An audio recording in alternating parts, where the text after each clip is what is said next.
네, 안녕하십니까. 이번 시간에는 2022학년도 4월 고3 전국 연합학력평가 윤리와 사상 문제 해설 한번 가보도록 하겠습니다.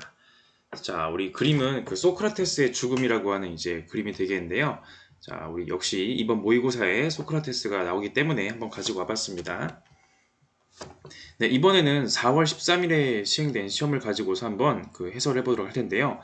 1등급이 45점, 2등급이 40점, 3등급이 33점이라고 한다면은 일반적인 수능 같은 경우에는 거의 한 개 틀리거나 두 개 틀려야지 1등급이 되는 경우가 많거든요. 그렇다고 해봤을 때 거의 그 정도로 체감이 되지 않았는가라고 생각을 해봅니다. 물론 이제 체감 난이도가 그렇다는 것이지 이것이 실제 수능 난이도랑 비교해봤을 때는 그거보다 어렵거나 비등하다라고 보기에는 조금 애매할 수가 있습니다. 왜냐하면은 4월 모의고사 같은 경우에는 아무래도 6월, 9월 수능과 다르게 평가원 문제가 아니고 또 이제 재수생을 비롯해서 이제 다양한 계층에서 연령 계층에서 참여하는 것이 아니다 보니까 그렇다고 볼 수가 있겠죠. 그래도 지난 3월 모의고사보다는 체감적으로 쉽지 않았는가라고 생각을 해봅니다. 자, 1번 문제부터 봅시다. 다음 가상 편지를 쓴 고대 서양 사상가가 강조하는 삶의 태도로 가장 적절한 것은 자, 가상 편지입니다. 자, 가상 편지 같은 경우에는 실제 그 지문에서 바로 따온 것이 아니기 때문에 출제자 입장에서는 되게 편하게 만들 수가 있거든요. 꼭 원문 출처를 가지고 있어야 되는 것만은 아니니까. 자, 어쨌든 누구다? 고대 서양 사상가다. 윤리와 사상에서 배우는 고대 서양 사상가라고 한다면은 소피스트, 뭐 프로타고라스, 고르기아스, 트라시마코스, 뭐 소크라테스, 플라톤, 아리스토텔레스, 그리고 이제 고대의 에피쿠로스 학파, 그리고 스토아 학파, 스토아 학파의 뭐 에픽테토스라든지 뭐 아우렐리우스 황제라든지 뭐 여러 이제 뭐 제논 등등 가능하겠죠. 이 정도가 이제 우리가 윤리학 사상에서 배우는 고대라고 할 수가 있겠는데, 물론 이제 그 여기서 아우구스티누스도 시대상으로 고대랑 이제 접해 있는 거가 맞긴 한데, 일반적으로 고대 문제를 이제 낼 때는 이 정도로 됩니다. 자, 한번 봅시다. 땡땡땡 시민들에게. 자, 고대 서양이니까 아마 아테네일 가능성이 높은데, 봅시다. 여러분은 부와 명성을 최대한 많이 얻으려고 하면서 지혜와 진리에 대해서는 그리고 자신의 영혼을 선하게 만드는 것에 대해서는 관심조차 없으니 부끄럽지 않습니까? 혹시 여러분 중 누군가가 방금 제가 한 말에 반박한다면 반박. 저는 그 사람에게 캐묻고 신문할 것입니다. 그리하여 그가 덕을 지니고 있지 못하면서도 지니고 있다고 주장한다면 저는 그를 나무랄 것입니다. 여러분, 나 자신과 다른 사람을 검토하는 것은 유익한 일입니다. 검토하지 않은 삶은 가치가 없습니다. 자, 전형적인 소크라테스의 내용들이 잘 들어가 있네요. 부와 명예, 뭐 이런 거 세속적인 가치보다 중요한 건 뭐다? 내 영혼이 선하냐? 정말 좋은 영혼 가지고 살아가느냐? 지혜와 진리를 추구하며 살고 있느냐? 이게 바로 소크라테스의 관심사였고요. 자, 반박과 신문, 캐묻고 신문, 자, 논박술, 삼파술 이런 얘기 하는 거죠. 그리고 덕을 이제 가져야지만 진짜 삶을 살 수가 있다. 검토하지 않은 삶은 가치가 없다. 즉, 내 삶이 제대로 된 삶인지를 성찰하고 검토해야지 그래야 덕이 있는 삶, 진짜 좋은 삶을 살 수가 있다는 얘기를 해주고 있습니다. 자, 바로 소크라테스 되겠습니다. 자, 땡땡땡은 아테네 시민들에게 있네요. 자, 삶의 태도로 가장 적절한 것은 자, 하나는 맞고 네 개가 아니네요. 봅시다. 1번.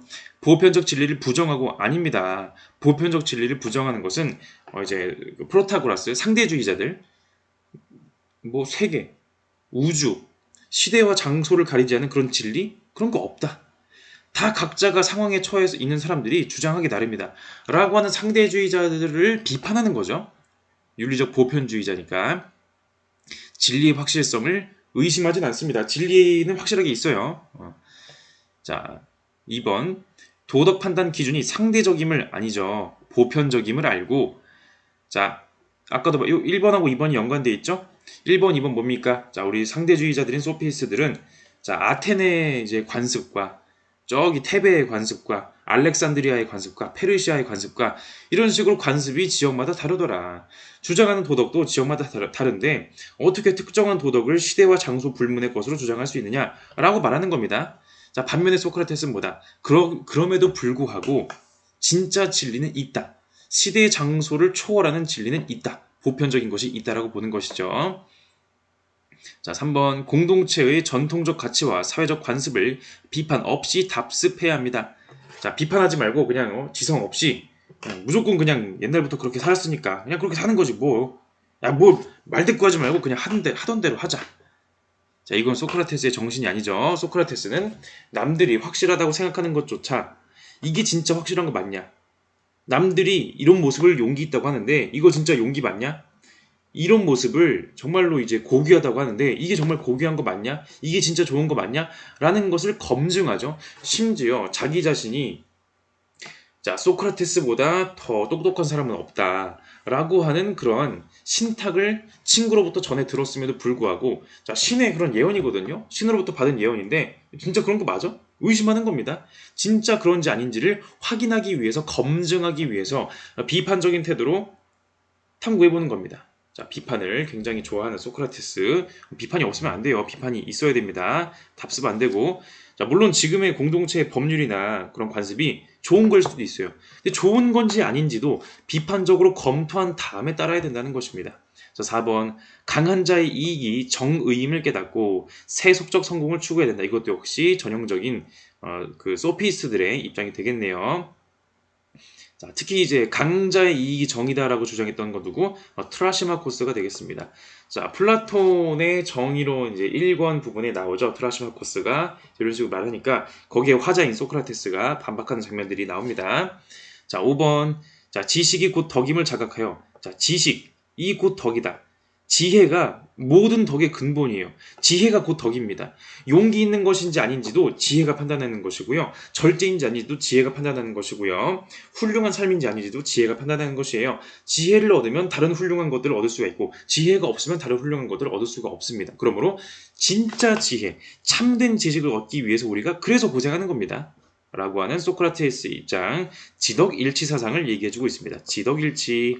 여기 이제 덕복일치를 합쳐가지고 지덕복일치가 되는 거죠. 지혜를 갖춘 사람은 덕을 갖추게 되고 덕을 갖춘 사람의 삶은 복이 될 수밖에 없는 것이다. 라고 하는 소크라테스의 입장 되겠습니다. 자, 2번 가보겠습니다. 다음을 주장한 고대 동양 사상가의 입장으로 적절하지 않은 것은 자, 고대 동양하면 크게 두 가지죠. 자, 고대 중국, 춘추 전국 시대가 되겠죠. 춘추 전국 시대 누구 있습니까? 자, 공자, 맹자, 순자, 노자, 장자 여기에 묵자가 들어가죠. 자, 물론 이제 한비자가 들어가느냐 마느냐는 이제 그 선택 사항인데 교과서에는 언급 안 하는 교과서들도 꽤 있긴 해요. 어쨌든 요 정도가 되겠고 그리고 고대 인도 자, 석가모니, 불교를 말하는 것이죠. 보통 고대 동양이라고 하면은 요 두 가지가 우리 윤리와 세상의 범위에 해당됩니다. 자, 적절하지 않은 것은이니까 네 개는 적절하고 하나는 적절하지 않은 것이네요. 자, 읽어봅시다.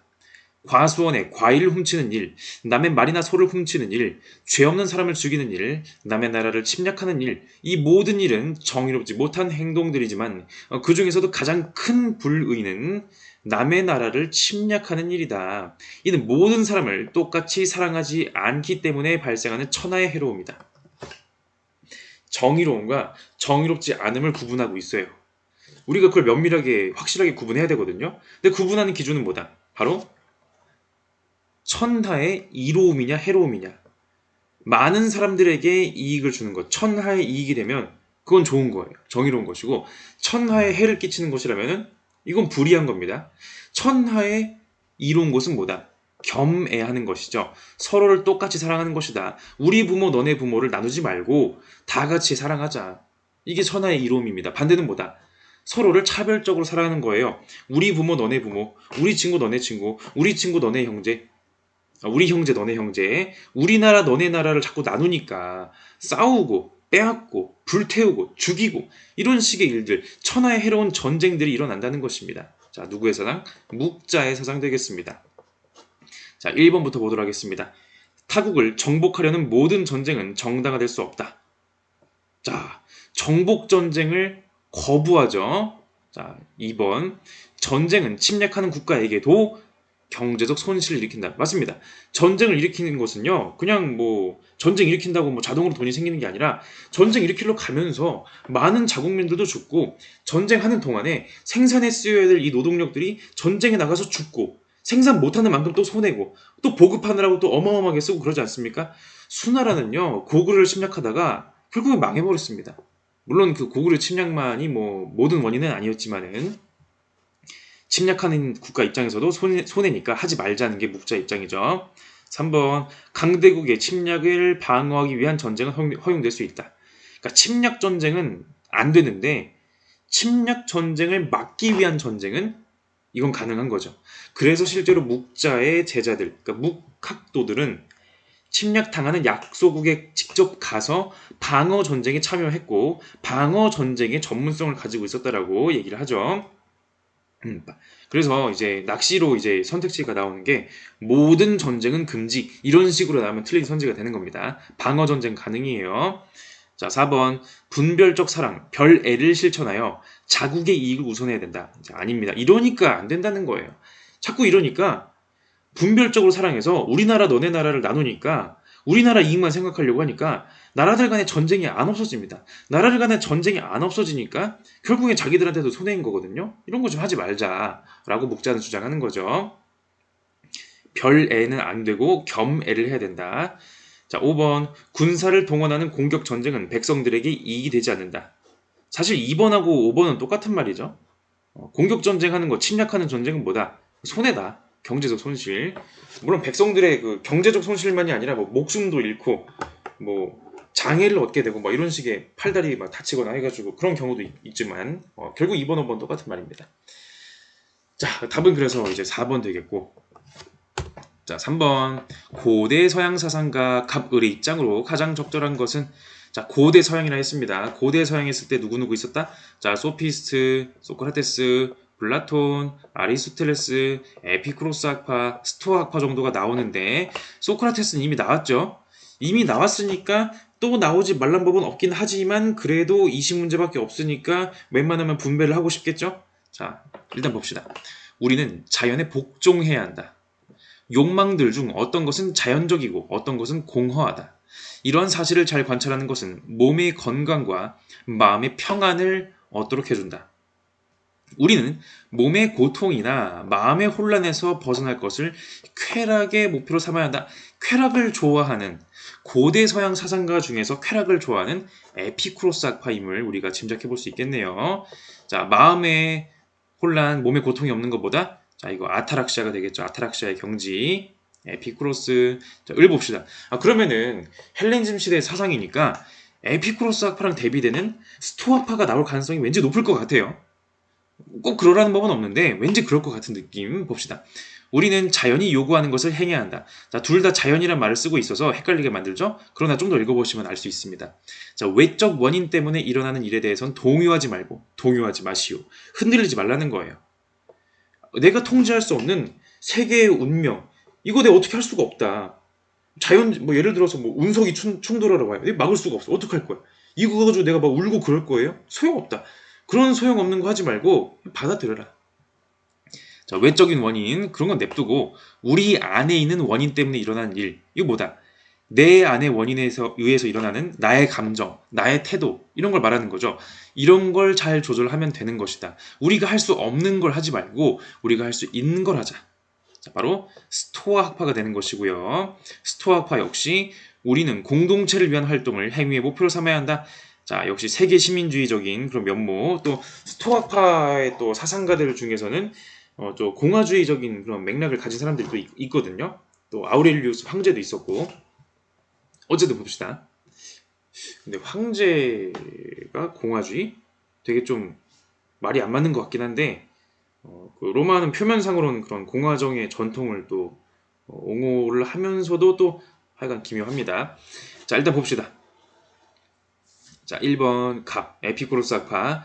고통은 인간에게 해가 되므로 언제나 회피해야 된다. 항상 이런 거 조심해야 돼요. 언제나, 반드시, 무조건, 뭐뭐만, 이런 말 조심해야 되는데, 분명히 쾌락주의자이기 때문에 쾌락은 좋은 거고 고통은 나쁜 거다가 기본 전제가 맞긴 해요. 근데 모든 쾌락은 좋은 거고 모든 고통은 나쁜 거냐? 꼭 그렇지 않을 수 있습니다. 자, 에피쿠로스 학파 뭐라 했습니까? 자, 우리의 그 쾌락 세 가지로 구분해라. 자연적이고 필연적인, 필수적인, 이게 뭐다? 배고프면 먹어야 되거든요. 졸리면 자야 돼요. 근데 안 먹고 안 잔다? 죽는 겁니다. 더 큰 곳. 죽음으로 가는 물론 죽은 다음에는 뭐 없으니까 상관없긴 한데 에피쿠로스 입장에서는 그 과정이 너무 고통스럽거든요. 억지로 안 자고 억지로 안 먹고 이러면 안 된다. 얘네들은 필요한 만큼은 충족을 시켜야 된다. 자, 자연적이지만 필연적이지는 않은 뭐가 있습니까? 성적인 그런 욕망, 그런 쾌락이라든지 아니면은 또 더 맛있는 걸 먹고 싶은 이런 것들이죠. 이런 건 우리 몸이 자연스럽게 원하는 것이지만은 꼭 추구해야 되는 건 아니에요. 얘네들을 잘못 추구하다가 오히려 우리가 더 큰 고통에 빠질 수가 있거든요. 얘네들 우리가 절제할 줄 알아야 됩니다. 웬만하면 추구하지 않는 게 좋죠. 먹는 것도 막 너무 맛있는 거 먹으려고 하면 안 되고 웬만하면 좀 밋밋한 거 먹어야 돼요. 그래야지 우리가 그러니까 너무 맛있는 것만 먹으면 밋밋한 거 먹으면 맛이 없거든요. 짠 걸 너무 좋아하면은 소금 안 치면 먹을 수가 없는 거야. 매운 걸 너무 좋아하면은 맵지 않은 건 먹을 수가 없게 되는 거죠. 그러면 안 된다. 자제. 자, 자연적이지도 않고 필연적이지도 않은 건 뭐다? 이건 그냥 버려라. 뭐 사치, 허영, 명예 이런 거 필요 없다라는 거죠. 그럼 만약에 내가 명예를 추구하고 살고 있었는데 이제 에피쿠로스 말을 들어보니까 명예를 추구하지 말아야 되네? 좀 그럴싸한데? 명예를 추구하지 말아볼까? 근데 하던 걸 안 하려고 하다 보니까 좀 고통스러운 거예요. 이런 고통도 피해야 되냐? 아닙니다. 이런 고통 정도는 받아들일 수 있어요. 왜냐? 더 장기적이고 더 아타락시아에 부합하는 그런 쾌락을 위해서는 때로는 감수할 수 있습니다. 담배 피다가 담배는 진짜 안 좋은 쾌락이구나. 내가 그만 펴야지. 그만 폈는데 금단 증상의 고통이 와요. 금단 증상의 고통을 피해야 되니까 다시 펴야겠다. 그게 아닙니다. 필연적이지 않은 그런 쾌락을 막기 위한 그런 때로는 있을 수 있는 거죠. 그러나 고통을 추구한 건 아닙니다. 자, 언제나에서 틀렸고, 자 2번 갑. 자연적이며 필수적인 욕구까지 제거하면 안 된다니까요. 잠은 자고 먹긴 먹어야지. 물론 너무 많이 자면 안 되고 너무 많이 먹으면 안 되는 거 맞는데 그래도 최소한 잠은 자고 먹긴 먹어야 되지 않겠습니까? 그런 것도 없으면 참된 쾌락이 아니라 너무 고통스러워서 힘들어요. 안 되고. 자 3번 스토아파. 주어진 운명을 극복 못해요. 주어진 운명이 극복이 안 되니까 이 거대한 세계의 움직임과 이런 거대한 운명을 뭐 자연재해가 일어나고 아니면 뭐 전쟁이 터지고 이런 거 개인이 어떻게 할 수가 있습니까? 이거 어떻게 할 수가 없거든요. 그런 것까지 내가 바꾸려고 아둥바둥 하지 마라. 그거 그냥 받아들여라. 어쩔 수 없다. 자, 극복 안 되니까 틀린 거죠. 공동체의 의무를 이행한다. 이건 맞는 말이네요. 자, 반대로 이제 에피쿠로스 같은 경우에는 공동체 일에 관여하지 말자. 정치 이런 거 관심 갖지 말자는 입장이죠. 자, 다시 4번 스토아파. 일어난 일은 바꿀 수 없으나 그 일에 대한 내 판단은 바꿀 수 있다. 그죠? 일단 벌어진 사건은 그럴 수밖에 없었어요. 자연의 필연적인 원리, 이성의 그 원리에 따라서 일어날 수밖에 없었던 운명입니다. 이건 받아들여야 돼요. 그러니까 받아들이고자 하는 내 태도, 이걸 정할 수 있는 거죠. 이거 막 안 되겠어, 막 아둥바둥 저항하는 태도? 그러지 말고 받아들이는 태도를 갖자. 그 정도 태도 바꾸는 건 내가 할 수 있는 거다. 자, 5번 가봅시다. 자, 갑을. 자연적 욕구를 따르기만 하면 저절로 행복을 얻을 수 있다. 아니죠. 에피쿠로스. 자연적이긴 한데 필연적이지 않은 쾌락을, 예를 들어 성적인 쾌락을 무조건 따라야 됩니까? 그럼 무조건 행복이 오나요? 아니라니까요. 얘네들은 때로는 절제할 줄 알아야 돼요. 절제하는 게 더 좋아요, 웬만하면. 이라고 말하겠죠? 자, 스토아파 같은 경우에도 마찬가지. 자연적 욕구를 따르는 게 아니라 그런 욕구를 절제해야 됩니다. 좀 금욕적인 그런 면모가 있지 않습니까? 그죠? 그런 걸 자꾸 추구하려고 하면은 그런 태도 곤란하다. 그냥 주어진 대로 살자라는 겁니다. 자, 4번 중국 유교 사상가 갑을의 입장 적절한 거 골라봐라. 있는 대로. 자, 중국 유교 하면요. 자, 일반적으로 유교 하면은 공자, 맹자, 순자, 여기까지가 춘추 전국시대 유교 사상가들. 그리고 더 뒤에 가서 송명시대, 자, 주희, 왕수인, 그러니까 성리학과 양명학, 이 정도까지가 우리가 윤리화 사상에서 배우는 이제 중국 유교 사상가인데, 일반적으로 공자, 맹자, 순자는 중국 유교 사상가라고 해도 맞긴 맞는데 고대 동양 사상가 혹은 고대 중국 사상가 이런 식으로 고대 사상가라는 말을 주로 많이 쓰거든요. 그러면은 왠지 주희 왕수인 성리학 양명학일 가능성이 높아 보인다라는 추정은 가능할 텐데 진짜 그런지 아닌지는 지문을 읽어봐야 하겠습니다. 자, 지문을 한번 봅시다. 갑부터 볼게요. 마음의 본체는 모든 것을 포용하니 원래 하나의 하늘이고 마음의 이치는 끝이 없으니 원래 하나의 연못이다. 다만 사욕으로 하늘과 연못의 본체가 상실될 뿐이다. 모든 생각마다 양지를 발휘하여 치양지라고 써놨네요. 치양지하면 왠지 왕수인 양명학이 되겠네요. 자, 마음을 강조하는 심증리설, 치양지를 강조하는 왕수인 양명학이 되겠습니다. 양명학. 자, 그럼 당연히 을은 성리학이 될 것 같은데 볼까요? 자, 마음은 영명하여 모든 알미 구비되어 있고 천하의 사물에는 이치가 내재되어 있다. 천하의 사물에 이치가 내재되어 있대요. 즉 리가 천하 모든 사물에 인간에게도, 인간의 마음에도, 인간의 머리카락에도, 저 강아지에게도, 고양이에게도, 태풍이 치는 봄, 여름, 가을, 겨울, 나무 모든 것에 리가 들어있다. 리일분수. 천하의 리, 이치는 하나인데 모든 것에 나누어서 분 들어가 있다. 자, 바로 성리학이 되겠습니다. 주희의 성리학. 다만 그 이치를 제대로 궁구하지 못한 까닭에 알미 극진하지 못한 상태에 있다. 알물 극진이 이루려면 사물에 나아가서 그 이치를 궁구해야 된다. 자, 성리학에서 말하는 그런 이제 경물치지 얘기를 또 해주고 있네요, 그죠? 경물궁리 이제 하는 거죠. 자, 그래서 읽어봅시다. 기억, 갑. 암과 행암은 지와 행이죠. 지행은 별개가 아니므로 선후가 있을 수 없다. 자, 양명하게 지행합의를 말해주고 있죠. 지행합일. 그러니까 내가 안다는 것은 행동을 포함하는 것이고 행동하는 것은 또 알을 포함하는 것이거든요. 둘은 별개가 아니고 애초에 하나고 이미 나는 뭐가 도덕적인지 아닌지를 이 마음속에 이미 가지고 있어요. 다만 부모님에게 가서 실천하면 효가 되는 것이고 그 도덕적인 알을 이미 가지고 있는 것을 군주에게 가서 실천하면 충이 되는 것이고 친구에게 실천하면 신이 되는 것이고 믿을 신. 다만 이게 실천하면 되는 것이다. 지행합일 되겠네요. 자, 그럼 기억. 좋습니다. 좀 더 가볼까요? 니은 마음의 이를 바로잡는 수양으로 양지를 형성해야 된다.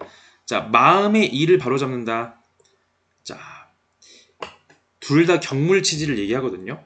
존천리 거인욕을 얘기하는데 양명학의 경물치지라는 것은 나의 마음을 바로잡는 거예요. 정심입니다. 정심. 바를 정자, 바로잡는다의 정자와 마음 심자가 되겠습니다. 즉, 내 마음을 그 양지에 맞게 그 양지를 잘 이루는 것, 치양지하는 것인데 자, 문제는 뭐다? 이 니은에서는요. 양지를 형성한대요. 양지는 뭔가요? 올바른 알미잖아요. 도덕적으로 가지고 있는 알미인데 이 알은 뭡니까? 인간이 타고나게 가지고 있는 거예요. 따로 누구한테 배우지 않고서도 딱 봐도 저것은 도덕적인 상황이구나라는 것을 분별할 수 있는, 감별할 수 있는 능력, 바로 양지가 되겠네요. 자, 양명학, 성리학 둘 다 맹자의 후예이기 때문에 성선설을 전제하고 있고요. 맹자가 말하는 양지를 이어받았습니다. 자, 아주 올바르고 좋은 알을 가지고 있어요. 이건 형성하는 게 아니라 만드는 게 아니라 그냥 가지고 있는 겁니다. 그래서 안 되고 기억은 맞는데 니은은 아니다. 그럼 4번 안 되고 2번도 3번도 안 되고 그럼 기억 디귿 기억 디귿 리을인데 그럼 이제 디귿은 무조건 맞다는 건가? 한번 봅시다. 자, 성리학 알을 지극히 하기 위해 사물의 이치를 탐구해야 된다. 맞죠? 경물치지는요. 자, 애초에 우리 도덕의 원리, 도덕의 리, 도덕적인 삶의 원리라는 것은 천하 만물에 내재되어 있는 그 원리와 다른 게 아닙니다. 그냥 리라고 하는 것은 천하의 원리는 자, 리는 모든 사물, 모든 현상에 다 들어가 있어요. 그렇기 때문에 내 마음을 탐구해도 리를 알 수가 있고 지나가는 사람들의 행동을 연구해도 리를 알 수가 있고 자연의 동물, 식물들을 연구하면서도 우리 도덕의 리를 알 수 있는 겁니다. 왜? 리는 천하 만물에 통하는 것이기 때문에. 그래서 성리학의 경물치지는 사물에 나아가서 탐구한다는 의미를 포함하고 있는 거죠. 자, 이제 관건은 리을인데 봅시다. 갑을 이기적 욕망을 제거하여 천리를 보존해야 한다. 자, 이거 뭔가요? 존천리 거인욕에 대한 내용이죠. 존천리 거인욕 기본적으로 자, 성리학과 양명학이 공유하는 그런 지점이 되겠습니다. 애초에 성리학과 양명학은 그 차이가 있는 것도 맞지만 맹자의 후예라는 점에서는 또 유교적인 그런 내용들을 공유하거든요. 맹자가 말했던 그런 과욕이라든지 존심양성 이런 내용들을 존천리 거인욕이라는 용어를 통해서 둘이 같이 전개하고 있는 거죠. 답은 기억디귿 리을 5번이 되겠다라는 것입니다. 자, 그 다음에 5번 가의 근대 서양 사상가 갑을의 입장 둘 다 근대 서양이다. 봅시다. 갑 행위는 좋은 결과의 총합과 나쁜 결과의 총합의 차이에 따라서 더 유해하거나 덜 유해하다. 그러므로 유용성의 원리에 따라 쾌락을 증가하거나 고통을 감소시켜야 된다.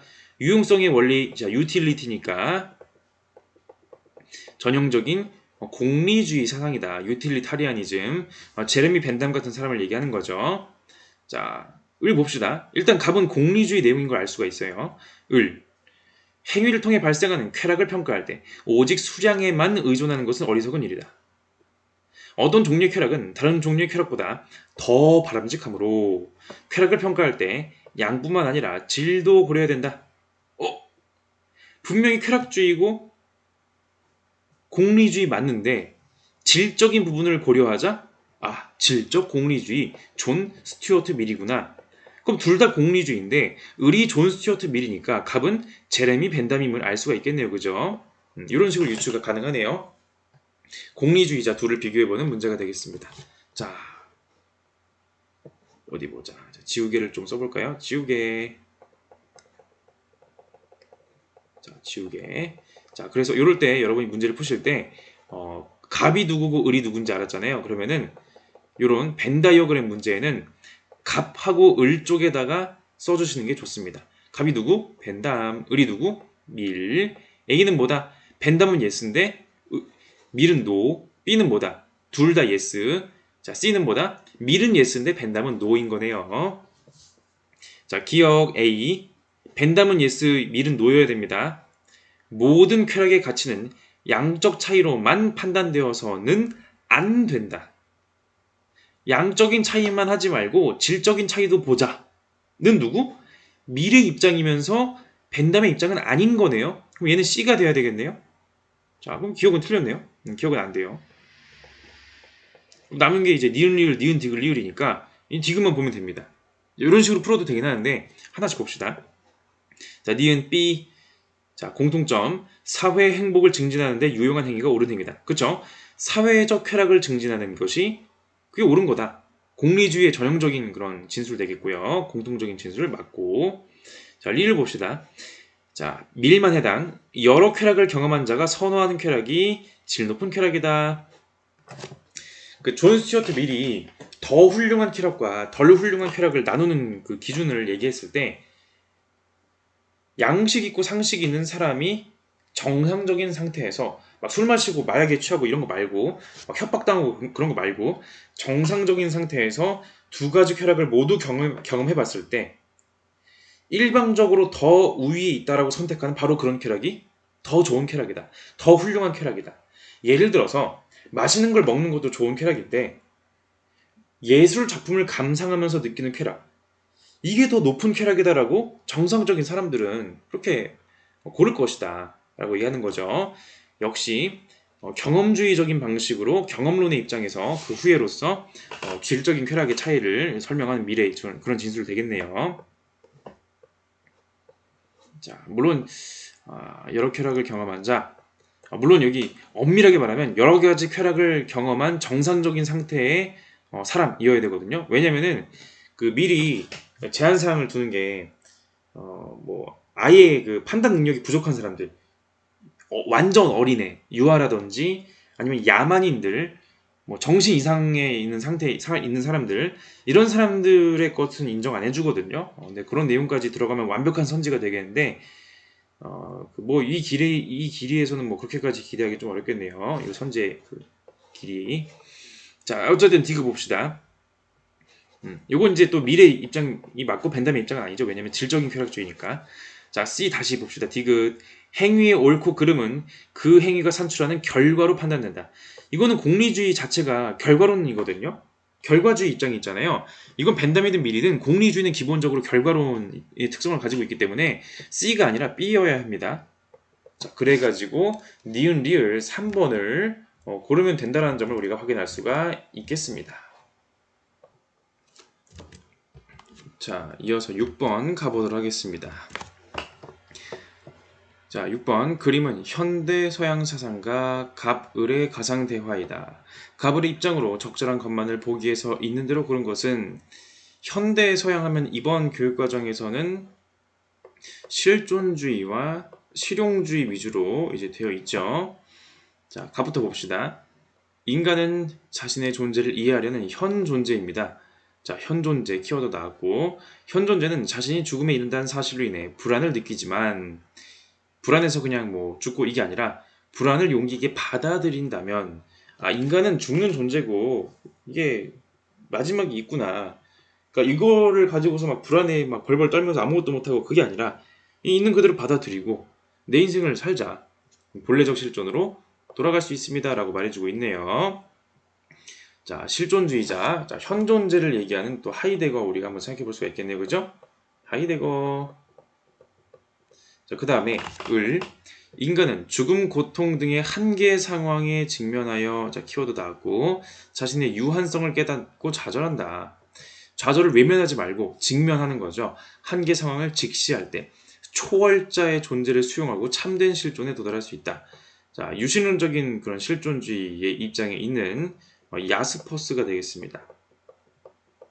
자, 실존주의 하면요. 일단 공통점은 우리 인간으로서 겪는 어떤 부정적인 것으로 보이는 그 상황, 불안이라든지 좌절이라든지 한계 상황이라든지 하여간 여러 가지가 있는데 그런 상황에서 도망치는 것이 아니라 여기에 직면하고 나를 인정하고 그리고서 내가 선택하고 내가 결단하는 삶에 따라서 내가 살아가자. 이게 바로 이제 실존주의의 기본적인 모토고 구체적으로 어떤 지향점을 가지고 있느냐에 따라서 이제 키르케고르라든지 야스퍼스, 하이데거, 사르트르 이런 식으로 나눠지게 되는 거죠. 자, 기억니은 디글리를 봅시다. 자, 하이데거 갑. 실존의 상황 속에서 객관적 진리만을 추구해야 된다. 아니죠. 자, 뭡니까? 실존주의는 기존에 객관적인 진리를 추구하던 사상들, 근대 사상들의 반박을 하면서 등장하는 거죠.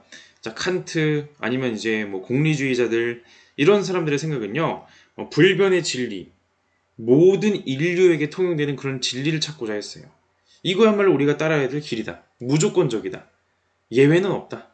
모든 사람들의 뭐 각각의 상황 그런 건 중요하지가 않다. 모두에게 다 통용되는 그런 우리 원칙과 기준에 따라야 하니까 자 이게 바로 기존의 근대 사상이었다고 한다면은 자 2차 세계대전이라든지 아니면 뭐 여러 가지 과학에 의한 뭐 인간성의 뭐 파괴 뭐 이런 여러 가지 것들을 겪으면서 꼭 그렇지 않을 수가 있다. 모든 인류에게 통용되는 그런 진리도 뭐 있겠지만은 있을 수도 있고 아닐 수도 있겠지만은 애초에 그런 게 지금 중요한 게 아니라 내 인생에서 내가 어떻게 살아갈 것이냐 내 인생의 과제 이거 어떻게 할 것이냐 이런 것들을 주장하는 게 바로 실존주의가 되겠죠. 객관적 진리가 중요한 게 아니라 지금은 내 상황에서 내가 어떻게 사느냐 이게 중요한 겁니다. 물론 키르케고르는 2차 대전보다 훨씬 전이지만 자 그다음 니은 죽음에 대한 불안은 자신의 고유성을 자각한 계기이다. 그러니까 죽음에 대해서 불안하다는 걸 느끼는 거죠. 불안함을 느끼고 끝이 아니라 이 죽음은 누구도 대신해 줄 수가 없는 나의 죽음이구나. 나의 고유성을 깨닫게 해주는 그런 오히려 역전의 계기가 되는 거죠. 자 기억은 아니고 자 니은은 맞으니까 뭐야 호호 이런 식으로 바로 나와버리는 건가요? 자 봅시다. 좀만 더 봅시다. 디귿 자 초월자와의 단절이 아니죠. 유신론적 실존주의 야스퍼스 초월자를 우리가 수용해야 되는 겁니다. 여기 나와있죠. 초월자의 존재를 수용하고 이건 뭐 그냥 지문만 읽어도 알 수 있는 한계 상황을 극복하는 것은 나만의 의지, 유한한 나만의 것으로 되는 것이 아니라 무한한 초월자와 이제 하나가 됨으로써 함께 함으로써 가능한 것이다 라고 얘기하는 거죠. 자 리을 구체적인 선택의 상황에서 주체적 결단을 내려야 된다. 자, 모든 실존주의자가 이런 결단을 강조합니다. 내가 결단해서 내가 선택해서 내가 살아가는 거예요. 니은 2번 되겠습니다. 자, 7번 고대 동양 춘추전국 혹은 이제 고대 인도죠? 봅시다. 갑. 인간은 본성대로만 한다면 누구나 선하게 될 수 있다. 자, 본성대로 하면은 선하대요. 본성이 선하니까. 성선설. 자, 사덕을 또 얘기해주고 있네요. 인의 예지의 사덕. 자, 맹자. 본래부터 있었다. 맹자. 성선설의 맹자. 그럼 보통 성선설의 맹자가 나오면 을은 성악설의 순자가 나올 가능성이 가장 높고 아니면 다른 춘추전국 시대 사상가들을 쓸 수도 있습니다. 한번 봅시다. 자, 을. 인간의 본성은 뭐다? 이익을 좋아한다. 성악설이네요. 예의는 뭐다? 성인이 인위적으로 만든 거다. 본성이 있는 거 아니다. 순자, 성악설. 전형적인 비교가 되겠네요. 1번 맹자. 본성을 확충하여. 자, 인간에게는 선한 본성이 있는데 그 선한 본성이 진짜 있냐? 있는 거 맞냐? 힌트가 있더라. 사단이죠. 사단을 확충해서 사덕을 제대로 실현하는 삶을 살자 이거죠. 원래 갖고 있던 거를 잘 이제 실현하자 이거죠. 인의 예지의 덕은 원래 갖고 있던 거예요. 형성이 아니라 확실하게 갖추는 겁니다. 형성이라 해서 틀렸고. 자, 2번 옳은 일을 지속적으로 실천해 본성을 함양해야 한다. 그렇죠. 옳은 일을 지속적으로 실천해야겠죠. 이걸 뭐라 그런다. 이제 맹자식의 용어로 치면은 이제 집의가 되겠죠. 집의를 통해서 자기의 본성을 충실하게 만들자. 존심양성을 얘기해주고 있죠. 이게 바로 이제 무난한 맹자의 선택지. 자, 3번 순자. 본성을 회복하기 위해 예법을 익혀야 한다. 자, 성악설인데 악한 본성을 회복하면 됩니까? 아니죠. 본성을 극복하는 겁니다. 본성에서 변화하는 거예요. 화성기위죠. 그래서 안 되고. 자, 4번 성현의 가르침에 따라 여기까지 맞고 본성을 보존 안 돼요. 성악설이니까 보존하는 게 아니라 극복해야 됩니다. 자, 5번 갑을 성인과 백성의 본성이 서로 다름을 인식해야 된다? 아니요. 본성은 마찬가지입니다. 맹자 입장에서는 성선설, 성인 군자든 뭐 평범한 사람이든 성선설의 입장에서는 똑같아요. 어떻게 살았느냐가 다른 거죠. 순자도 마찬가지. 성인 군자든 아니면 일반 사람이든 똑같습니다. 성악설이는 건 똑같은 거예요. 근데 어떻게 살았냐에 따라서 달라지는 거죠. 자, 무난한 문제였고 자, 쭉쭉쭉 이어서 가보도록 하겠습니다. 다음을 주장하는 고대 서양 사상가 입장으로 가장 적절한 것만을 고른 거. 자, 소피스트, 소크라테스, 플라톤, 아리스토텔레스, 에피쿠로스 학파, 스토아 학파. 자, 여기 나왔으니까 나머지 중에 있을 것 같죠? 봅시다. 지적 덕의 기원은 교육에 있다. 지적인 덕은 교육으로, 그러니까 누가 가르쳐줘가지고 하는 거죠.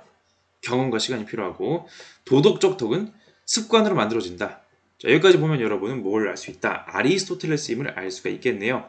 아리스토텔레스가 말하기에 인간에게는요, 이성이 관여하는 부분이 있고 이성이 아닌 것이 관여하는 부분이 있거든요. 순수하게 이성하고 동떨어진 부분은 마치 그런 식물적인 영양 공급, 심장 뛰는 거 뭐 이성으로 컨트롤하고 그런 거 아니죠. 그냥 뛰는 거예요. 배고픈 거 그냥 배고픈 겁니다. 식물적인 그런 그 생리작용, 생물적인 부분, 순수하게 이성적인 부분은 뭐다? 바로 지적인 활동을 말하는 거죠. 철학적인 막 그런 생각을 한다든지 수학을 이제 본다든지 그런 순수하게 지적인 것들, 이런 것들을 잘했을 때 우린 뭐라 그런다? 아, 지적인 덕을 갖추었구나. 자, 잘한다, 탁월하다, 이걸 덕이라 그러거든요. 지적인 부분을 잘 다룬다, 지적인 덕, 지적인 탁월성이 되는 겁니다. 자, 철학적 지혜, 실천적 지혜 이런 것도 있어요. 이성과 비이성이 만나는 욕구적인 부분을 잘 다스리면 우린 그걸 뭐라 그런다? 도덕적인 덕이 되겠습니다. 혹은 성품적인 덕, 성격적인 덕, 성격적 탁월성 이런 식으로도 불러요. 대표적으로 용기, 절제, 이제 너그러움 이런 거 있죠. 이런 것들이 바로 도덕적인 덕이 되겠습니다. 그래서 도덕적인 덕은 본성적으로 생겨나는 것도 아니고, 그러니까 처음부터 갖고 있는 거 용기라는 거를 처음부터 갖고 있지 않아요. 동시에 본성에 반하여 생겨나는 것도 아니다. 그렇다고 해서 용기라는 게 인간 본성에 어긋나고 막 그런 것도 아니에요. 충분히 할 수 있습니다. 도덕적 덕은 먼저 실천함으로써 얻게 되는 것이다. 그런 행동을 해봐야 되는 거예요. 우리는 절제 있는 행위를 실천함으로써 절제 있는 사람이 된다. 절제는 지나침과 모자람에 의해 상실되고 중용에 의해 보존된다. 도덕적인 덕은 과도하지도 모자르지도 않은 상황마다의 적절한 정도를 말하는 거예요. 어떤 행동이 적절한 건가요? 그건 상황마다 다른 거죠. 특정한 상황에 마주했을 때 실천적 지혜가 말해주는 그 중용이 바로 그런 걸 우리가 꾸준히 했을 때 우리는 그런 덕을 갖추게 된다라고 얘기해 주는 거죠. 자, 아리스토텔레스 입장 기억부터 봅시다. 인간 행위와 감정에 관계된 도덕적 덕과 악덕이 존재한다. 그렇죠? 인간의 행위와 감정에 관계된 그러니까 어떤 행동을 하면은 도덕적으로 덕이 있다라고 할 수가 있고 어떤 행동을 자꾸 하면은 저거 되게 악덕이다라고 말하는 거죠. 저거 되게 비겁한 행동인데 저건 되게 올바른 용기 있는 행동인데 이런 식으로 이제 평가를 받는 거죠. 감정도 마찬가지. 사람이 때로는 화를 낼 수도 있는 거예요. 근데 적절한 때, 적절한 사람에게 적절한 정도로 적절한 그 만큼의 그 화를 내야 되거든요. 여기서 지나치거나 모자르면은 악덕이 되는 것이고 이제 화를 낼 줄 모름 이것도 문제예요. 반면에 화를 너무 많이 내는 것도 문제예요. 적절하게 화내는 것이 필요한 거죠. 그게 도덕적 덕인 겁니다. 자, 니은. 자, 도덕적 잠깐만. 기억이 맞으니까 리을은 당연히 아니게 되는 결론이 나오는데 봅시다. 리을부터 봅시다. 도덕적 덕은 두 악덕 사이에서 산술적 중간을 따르는 중용이다. 자, 산술적 중간 아니죠? 산술적인 중간은 뭔가요? 10과 1. 그 가운데 있는 게 뭐죠? 한 5.5가 되겠네요. 여러분, 그 행동이란 것은 반드시 특정한 행동을 해야만 중용이라고 하는 게 아니라 무조건 1부터 100까지 중에 그 50이어야지 중간이라는 것이 아니라 어떤 상황에서는 1부터 10 중에 7이 중용이고 어떤 상황에서는 3이 중용이고 어떤 사람에서는 5.5가 중용인 거거든요. 상황마다 실천적 지혜가 판단해줘야 돼요. 산술적인 숫자적인 중간이 아니라 그때그때에 따른 이제 상황적인 겁니다. 자, 그 다음 니은부터 봅시다. 도덕적 덕은 본성적으로 받아들일 수 있으며 습관의 결과이다. 자, 이거 위에 그냥 나와 있죠. 본성적으로 그냥 갖춰져 있는 것도 아니긴 한데 본성에 반하여 생겨나는 것도 아니다. 우리 본성에 충분히 어울리는 겁니다. 용기? 우리 본성에 어울려요. 절제? 우리 본성에 어울립니다. 충분히 할 수 있어요. 자연스럽습니다. 동시에 습관으로 만든다 나와 있죠? 지문만 읽어도 알 수 있는. 자, 디귿. 도덕적 덕은 지적인 덕과 도덕적 덕으로 구분되며 여기까지 맞는데 서로 관여하지 않는다? 아니요, 관여합니다. 뭐였죠? 지적인 덕, 철학적 지혜, 실천적 지혜 등등이 있었죠. 지적인 덕의 일종인 실천적 지혜가 그 상황에서 어떻게 해야 중용인지를 알려주죠. 도덕적 덕을 형성하려면 그때그때 중용에 맞는 행동들을 해야 되는데 그 중용에 맞는 행동이 뭔지를 알려주니까 관련이 있긴 하잖아요. 지적인 덕이 도덕적 덕의 형성에 영향을 주네요. 그래서 기억 니은 1번을 고르시면 되겠습니다. 자, 그 다음 자, 대단원 4죠. 사회사상과 갑을의 입장으로 적절한 것만을 보기에서 고른 것은 갑. 자연 상태에서 인간은 평등한데 자, 자연 상태가 뭡니까? 내추럴 스테이트 오브 네이처다. 그러니까 국가가 없어요. 마치 이제 원시인의 삶과 이제 비슷한 건데 인간들은 이제 평등합니다. 누가 더 높은 놈, 낮은 놈 그런 게 없습니다. 근데 불신. 평등한데 상대방을 믿을 수가 없어요.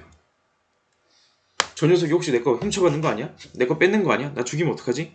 그래서 불안해가지고 전쟁 상태에 놓이게 된다. 서로 그냥 뺏고 뺏기고 훔치고 이런 식의 삶을 살게 된다. 인간은 전쟁 상태인 자연 상태에서 벗어나기 위해 국가에 자신의 권리를 양도해야 된다. 자, 자연 상태를 전쟁 상태로 비유하고 이제 권리를 양도한다라고 봤었던 국가의 토마스 이제 홉스가 되겠습니다. 자, 사회계약론에 홉스가 나왔으니까 또 다른 사회계약론자인 로크가 나올 확률이 가장 높고 그 다음은 루소가 될 수가 있겠고요. 그 외에 국가에 대한 다른 관점으로서 유교라든지 아리스토텔레스라든지 공화주의라든지 마르크스주의라든지 이런 입장들을 비교할 수도 있긴 합니다. 자, 보통은 다른 사회계약론자가 많이 나오는데 봅시다. 자연 상태에서 인간은 자기 자신의 주인으로서 자유롭지만 자연 상태는 기본적으로 자유로워요. 근데 사유재산의 발생과 더불어 자 여기서부터 여기까지 내 땅이야. 건들지 마라. 이 물건 내 거니까 가져가지 마라. 니 거 내 거를 나누는 자 아유 니 거 내 거를 나누는 사유재산이 발생하면서 뭐가 발생했다? 불평등이 생겼다. 있는 놈과 없는 놈이 나뉘게 되는 거예요. 심지어 이것이 예속의 상태, 노예의 속박 상태를 만들어낸다. 처음에는 있는 놈과 없는 놈의 차이가 생겼다가 이것이 강자와 약자의 차이가 되고 강자와 약자가 결국에 주인과 노예가 된다. 결국엔 많이 가진 놈이 주인 노릇을 하고 없이 가진 놈들이 노예 노릇을 한다. 자, 벗어나기 위해서 공동으로 자신의 모든 힘을 모아서 일반 의지의 최고 지도하에 두어야 된다. 역시 사회계약론자인데 공동의 일반 의지를 강조하는 장 자크 루소가 되겠네요. 자, 홉스와 루소를 비교해주는 문제가 되겠습니다. 봅시다. 기억, 갑, 홉스. 자연 상태에서 인간은 자기 보존을 위해 국가를 수립한다. 맞죠? 일단 내가 살아야 될 거 아닙니까?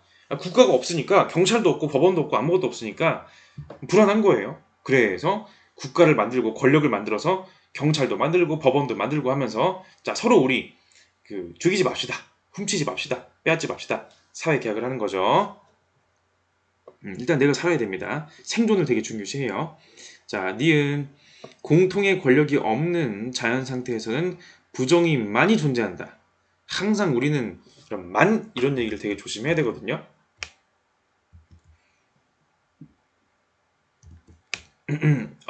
자, 목이 굉장히 건조한 상태인데 자, 자연 상태에서는 전쟁 상태로 인해서 언제 뺏고 언제 뺏길지 몰라요. 불안한 거 맞습니다.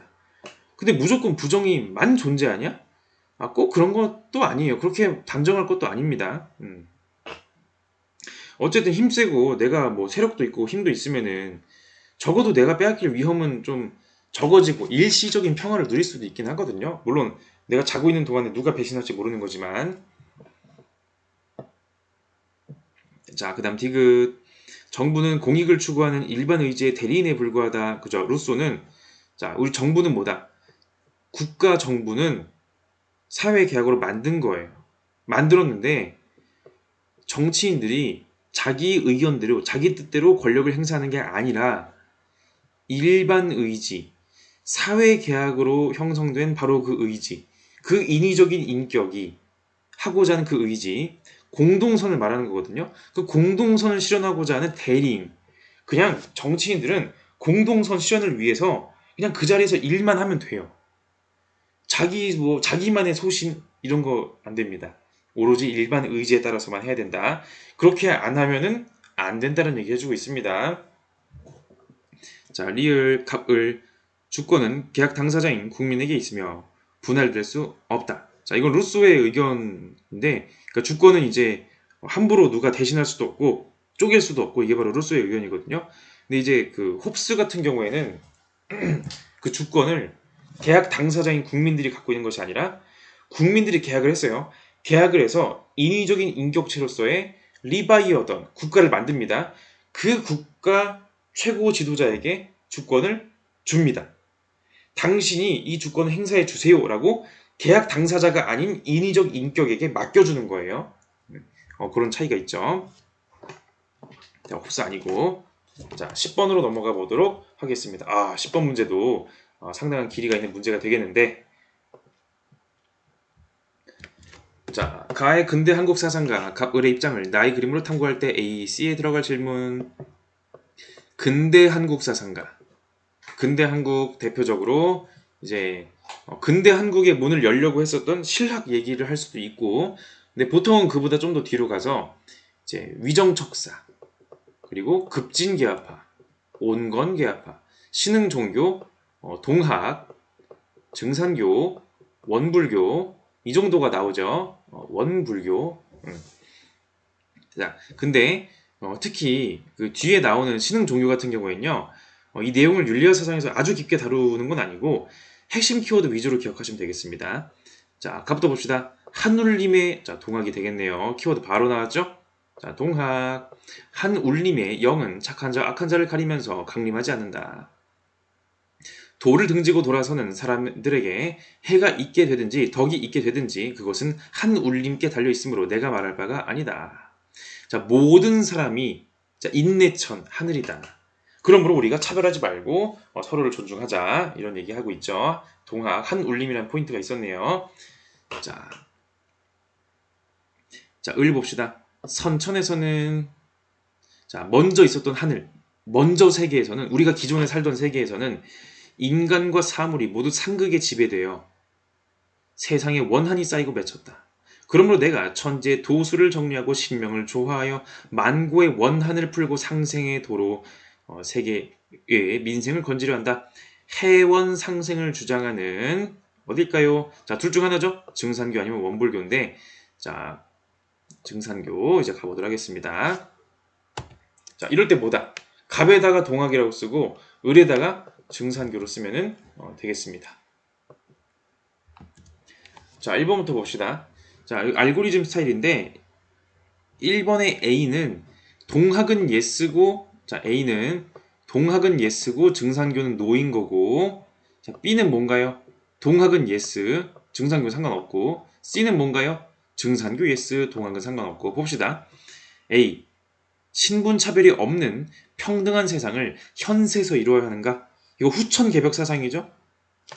자, 신분차별 없는 거를 둘 다 추구해요.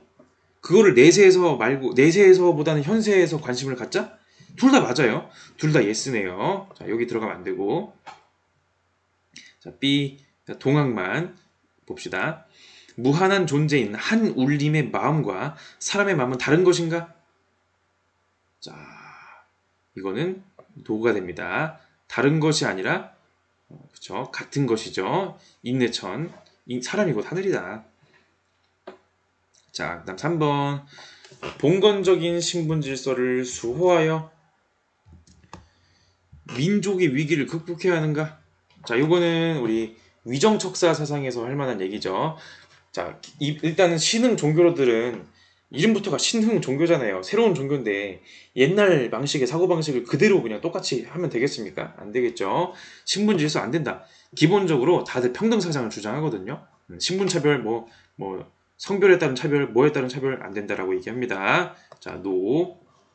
자, 민족 위기 극복은 맞지만은 그 앞에 부분이 틀렸죠. 자, 4번. 자, 증상교 예스인 거 맞나 한번 봅시다.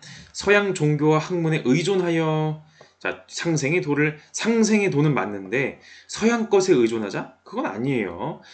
자, 신흥 종교들은 기본적으로 우리가 원래 갖고 있었던 유불도의 내용들 중에서 좀 괜찮은 것들을 이제 뽑아서 이제 얘기하는 거죠. 개성할 건 개성하고 물론 서양 종교에서도 뭐 서양의 평등 사상 뭐 이런 것도 뭐 좋긴 한데 평등 사상이 꼭 뭐 서양 사상에만 있었던 것도 아니고 어쨌든 의존하는 게 아닙니다. 서양의 것에 이제 좀 더 의존하는 맥락은 급진개화파 쪽에서 좀 더 찾아볼 수 있는 그런 면모가 되겠고 자 5번 지상 낙원을 건설하기 위해 온갖 원한을 풀어 없애야 하는가? 맞죠? 해원 상생 얘기하고 있습니다. 그러니까 원한을 해소해야 돼요. 지금 부자 돈 많은 사람들과 돈 없는 사람들의 원한이 쌓여 있는데 좋은 세상이 오겠냐? 원한부터 해소해야 된다. 남과 여의 그 원한이 쌓여 있는데 좋은 세상이 오겠냐? 아니라는 거죠. 그 원한을 먼저 풀어야지 좋은 세상이 온다는 것입니다. 자, 11번. 갑을은 한국 유교 사상가들이다. 한국 유교 사상가 윤리화 사상에서는 이와 이황이 나오죠. 이황이 나오고 플러스 이제 정약용도 이제 실학자이면서도 또 유교적인 내용을 또 얘기하니까 정약용 이렇게 3명 정도 나올 수가 있는데 보통은 이황이 구도가 많이 나옵니다. 봅시다. 갑 사단이 마음 밖의 사물에 감응하여 움직이는 정감이라는 사실에서도 칠정과 다르지 않다. 그렇지만 분명히 사단은 리가 발현하되 기가 따른 것이고 칠정은 기가 발현하되 이가 그것을 탄 것이다. 리의 움직임, 리의 동정을 인정하는 이황이 되겠습니다. 이기호발설이죠. 이기호발. 자, 리가 발하고 기가 이제 따라오는 거를 사단. 그러니까 인간의 자, 이 심통성정부터 그려야겠구만. 자, 심통성정. 자, 인간의 우리 몸을 움직이는 것은 우리의 마음이죠, 그죠? 자, 이 마음에는 뭐가 있다? 본성, 성이 있다. 이 본성이 사건을 만나서 발현되는 것을 감정이라고 하거든요. 감정에는 뭐가 있다? 바로 사단이라고 하는 감정과 칠정이라고 하는 감정이 있는데 사단은 뭡니까? 우리 맹자 때 배웠던 거 측은지심, 수호지심, 사행지심, 시비지심 얘네들은 그냥 선한 감정이에요. 칠정은 뭐다? 기뻐하고 슬퍼하고 미워하고 그런 것들 얘네들은 상황에 따라서 선할 수도 있고 악할 수도 있다. 자, 본성에는 본연지성과 기질지성이 있어요. 본연지성과 기질지성. 자, 이때 이황의 입장은 뭐다? 심통성정은 주희의 입장인데 이걸 이황이 받아들여가지고 어떻게 말한다? 본연지성, 리에 근거하는 본성이죠. 사단은 마찬가지로 리에서 온 겁니다. 도덕적 원리에서 출발한 감정이에요. 그러니까 선할 수밖에 없습니다. 반면에 칠정은 뭐다? 도덕적 원리가 아니라 인간의 기질적인 부분, 인간의 인간이 타고난 그 사람들만의 그 청탁 수박의 그 차이점에서 오는 것이기 때문에 그런 감정은 선할 수도 있고 악할 수도 있다라는 겁니다. 반면에 을은 사단과 칠정은 모두 기가 발현하되 이가 그것을 탄 것이다. 모두 기가 발현한 거래요. 리가 발현했다? 이거 옳은 말 아니다. 기는 유위하고 리는 무위하기 때문에 그러니까 리는 원리라는 것은 천지 만물의 원리, 도덕적인 원리는 움직이는 게 아니에요. 그냥 원리는 그냥 원리대로 있는 겁니다. 움직이는 것보다 우리 물질 세계에 있는 진료들, 우리 나무, 뭐 돌, 아니면 우리 뭐 육체를 구성하는 그런 요소들, 얘네들이 움직이는 거다. 기가 움직이는 거다. 그러니까 움직이는 건 뭐밖에 없다. 기밖에 없다. 그러므로 인간의 감정인 사단과 칠정 또한 뭐다? 일단 기가 움직이는 거고 리가 따라오는 거일 뿐이다. 리가 타고 오는 거다. 율곡 2에 기발 2승 1도설 되겠습니다. 오로지 기가 움직이고 리는 올라타는 것일 뿐이다. 자, 이황과 이를 비교하는 전형적인 문제 되겠습니다. 자, 1번부터 봅시다. 잠깐만. 갑의 입장에 대해서 을이 제기할 비판이네요. 우리는 을 입장, 이의 입장에 한번 동화되어 봅시다. 1. 자, 이 입장에서 말하는 겁니다. 사단은 칠정의 일부이며 사단과 칠정이 발현하는 연원은 동일하다. 자, 이거 이가 얘기할 만한 그냥 그런 얘기네요. 그죠? 칠정포 사단. 이는 뭐라 했습니까? 인간의 감정은 칠정밖에 없다. 이게 그냥 인간의 선할 수도 있고 악할 수도 있는 것이 그냥 인간의 감정이다. 그 안에 순수하게 선한 녀석들을 사단이라고 부를 뿐이다 라고 하는 거죠. 왜? 근원이 같으니까. 다 그냥 기가 바란 거니까. 자, 2번 사단은 순수한 선이고 칠정은 선악이 혼재되어 있는 것이다. 자, 이거 이가 할 말이 맞거든요. 근데 문제는 뭐다? 이황도 할 말이에요. 이건 이황도 인정하거든요. 사단은 순수한 선이고 칠정은 가선가악하다. 그러니까 이가 이황에게 비판할 만한 얘기는 아니죠. 다 똑같이 하는 말인데 뭐. 자, 3번 사단은 본성이고 칠정은 감정이므로 서로 섞일 수 없다. 자, 사단도 칠정도 자, 신통성정의 구도에서 보면은 둘 다 감정이에요. 이황 이에게 둘 다 해당 안 되는 말이죠. 사단도 감정이고 칠정도 감정이에요. 이거는 둘 다 해당 안 되고 4번 사단과 칠정의 탁한 기질을 교정해야 도덕적 본성을 실현할 수 있다. 자, 탁한 기질을 교정한다. 그 이가 교기질을 얘기하거든요. 근데 우리가 이걸 한번 자, 요 선택지가 아주 재밌는 그런 선택지라고 할 수가 있겠는데 사단과 칠정의 탁한 기질을 교정해야 도덕 본성을 실현할 수 있다? 사단은 순선무악하거든요. 사단은 그 여러 가지 감정들, 칠정에 포함되는 감정들 중에서 이미 선한 건데, 이미 순선무악한데 여기서 뭘 교정할 수가 있는 건가요? 교정할 게 없죠. 실정이라고 하는 모든 감정들 중에서 기질적인 그런 요소, 인간만의 서로 다른 그런 타고난 차이점 때문에 발생하는 악하게 되는 녀석을 교정해야지 사단은 더 이상 교정할 게 없습니다. 자, 다음 5번. 사단은 사덕이 본성에 내재한다는 것을 알게 해주는 실마리이다. 자, 이것도 역시 2번과 마찬가지로 둘 다 동의한 내용입니다. 맹자를 계승했어요. 사덕, 인의 예지가 우리 본성이 있습니다. 근데 있는데 이거 있는 거 맞냐? 라고 하는 걸 알려주는 단서, 힌트가 바로 사단이죠. 우리에게 인이 있다, 본성으로 알려주는 거 측은지심. 우리에게 의가 있다, 알려주는 거 수호지심. 이런 식으로 얘가 있는 것은 사형지심을 통해 알 수 있고 지가 있는 것은 십이지심을 통해 알 수가 있다는 거죠. 둘 다 공통점이라서 비판의 내용이라 할 수가 없고요. 자, 그 다음 12번 중세서양사상가 하면 우리가 흔히 자 아우구스티누스, 아퀴나스, 중세와 근대 사이의 애매한 입장에서 프로테스탄티즘, 이제 루터라든지 깔뱅도 한번 얘기해 볼 수 있을 것 같은데 단원상으로는 그렇다는 거죠. 자, 일단 갑을 한번 누구지 봅시다. 보통은 아우구스티누스랑 아퀴나스를 이제 얘기하거든요. 갑.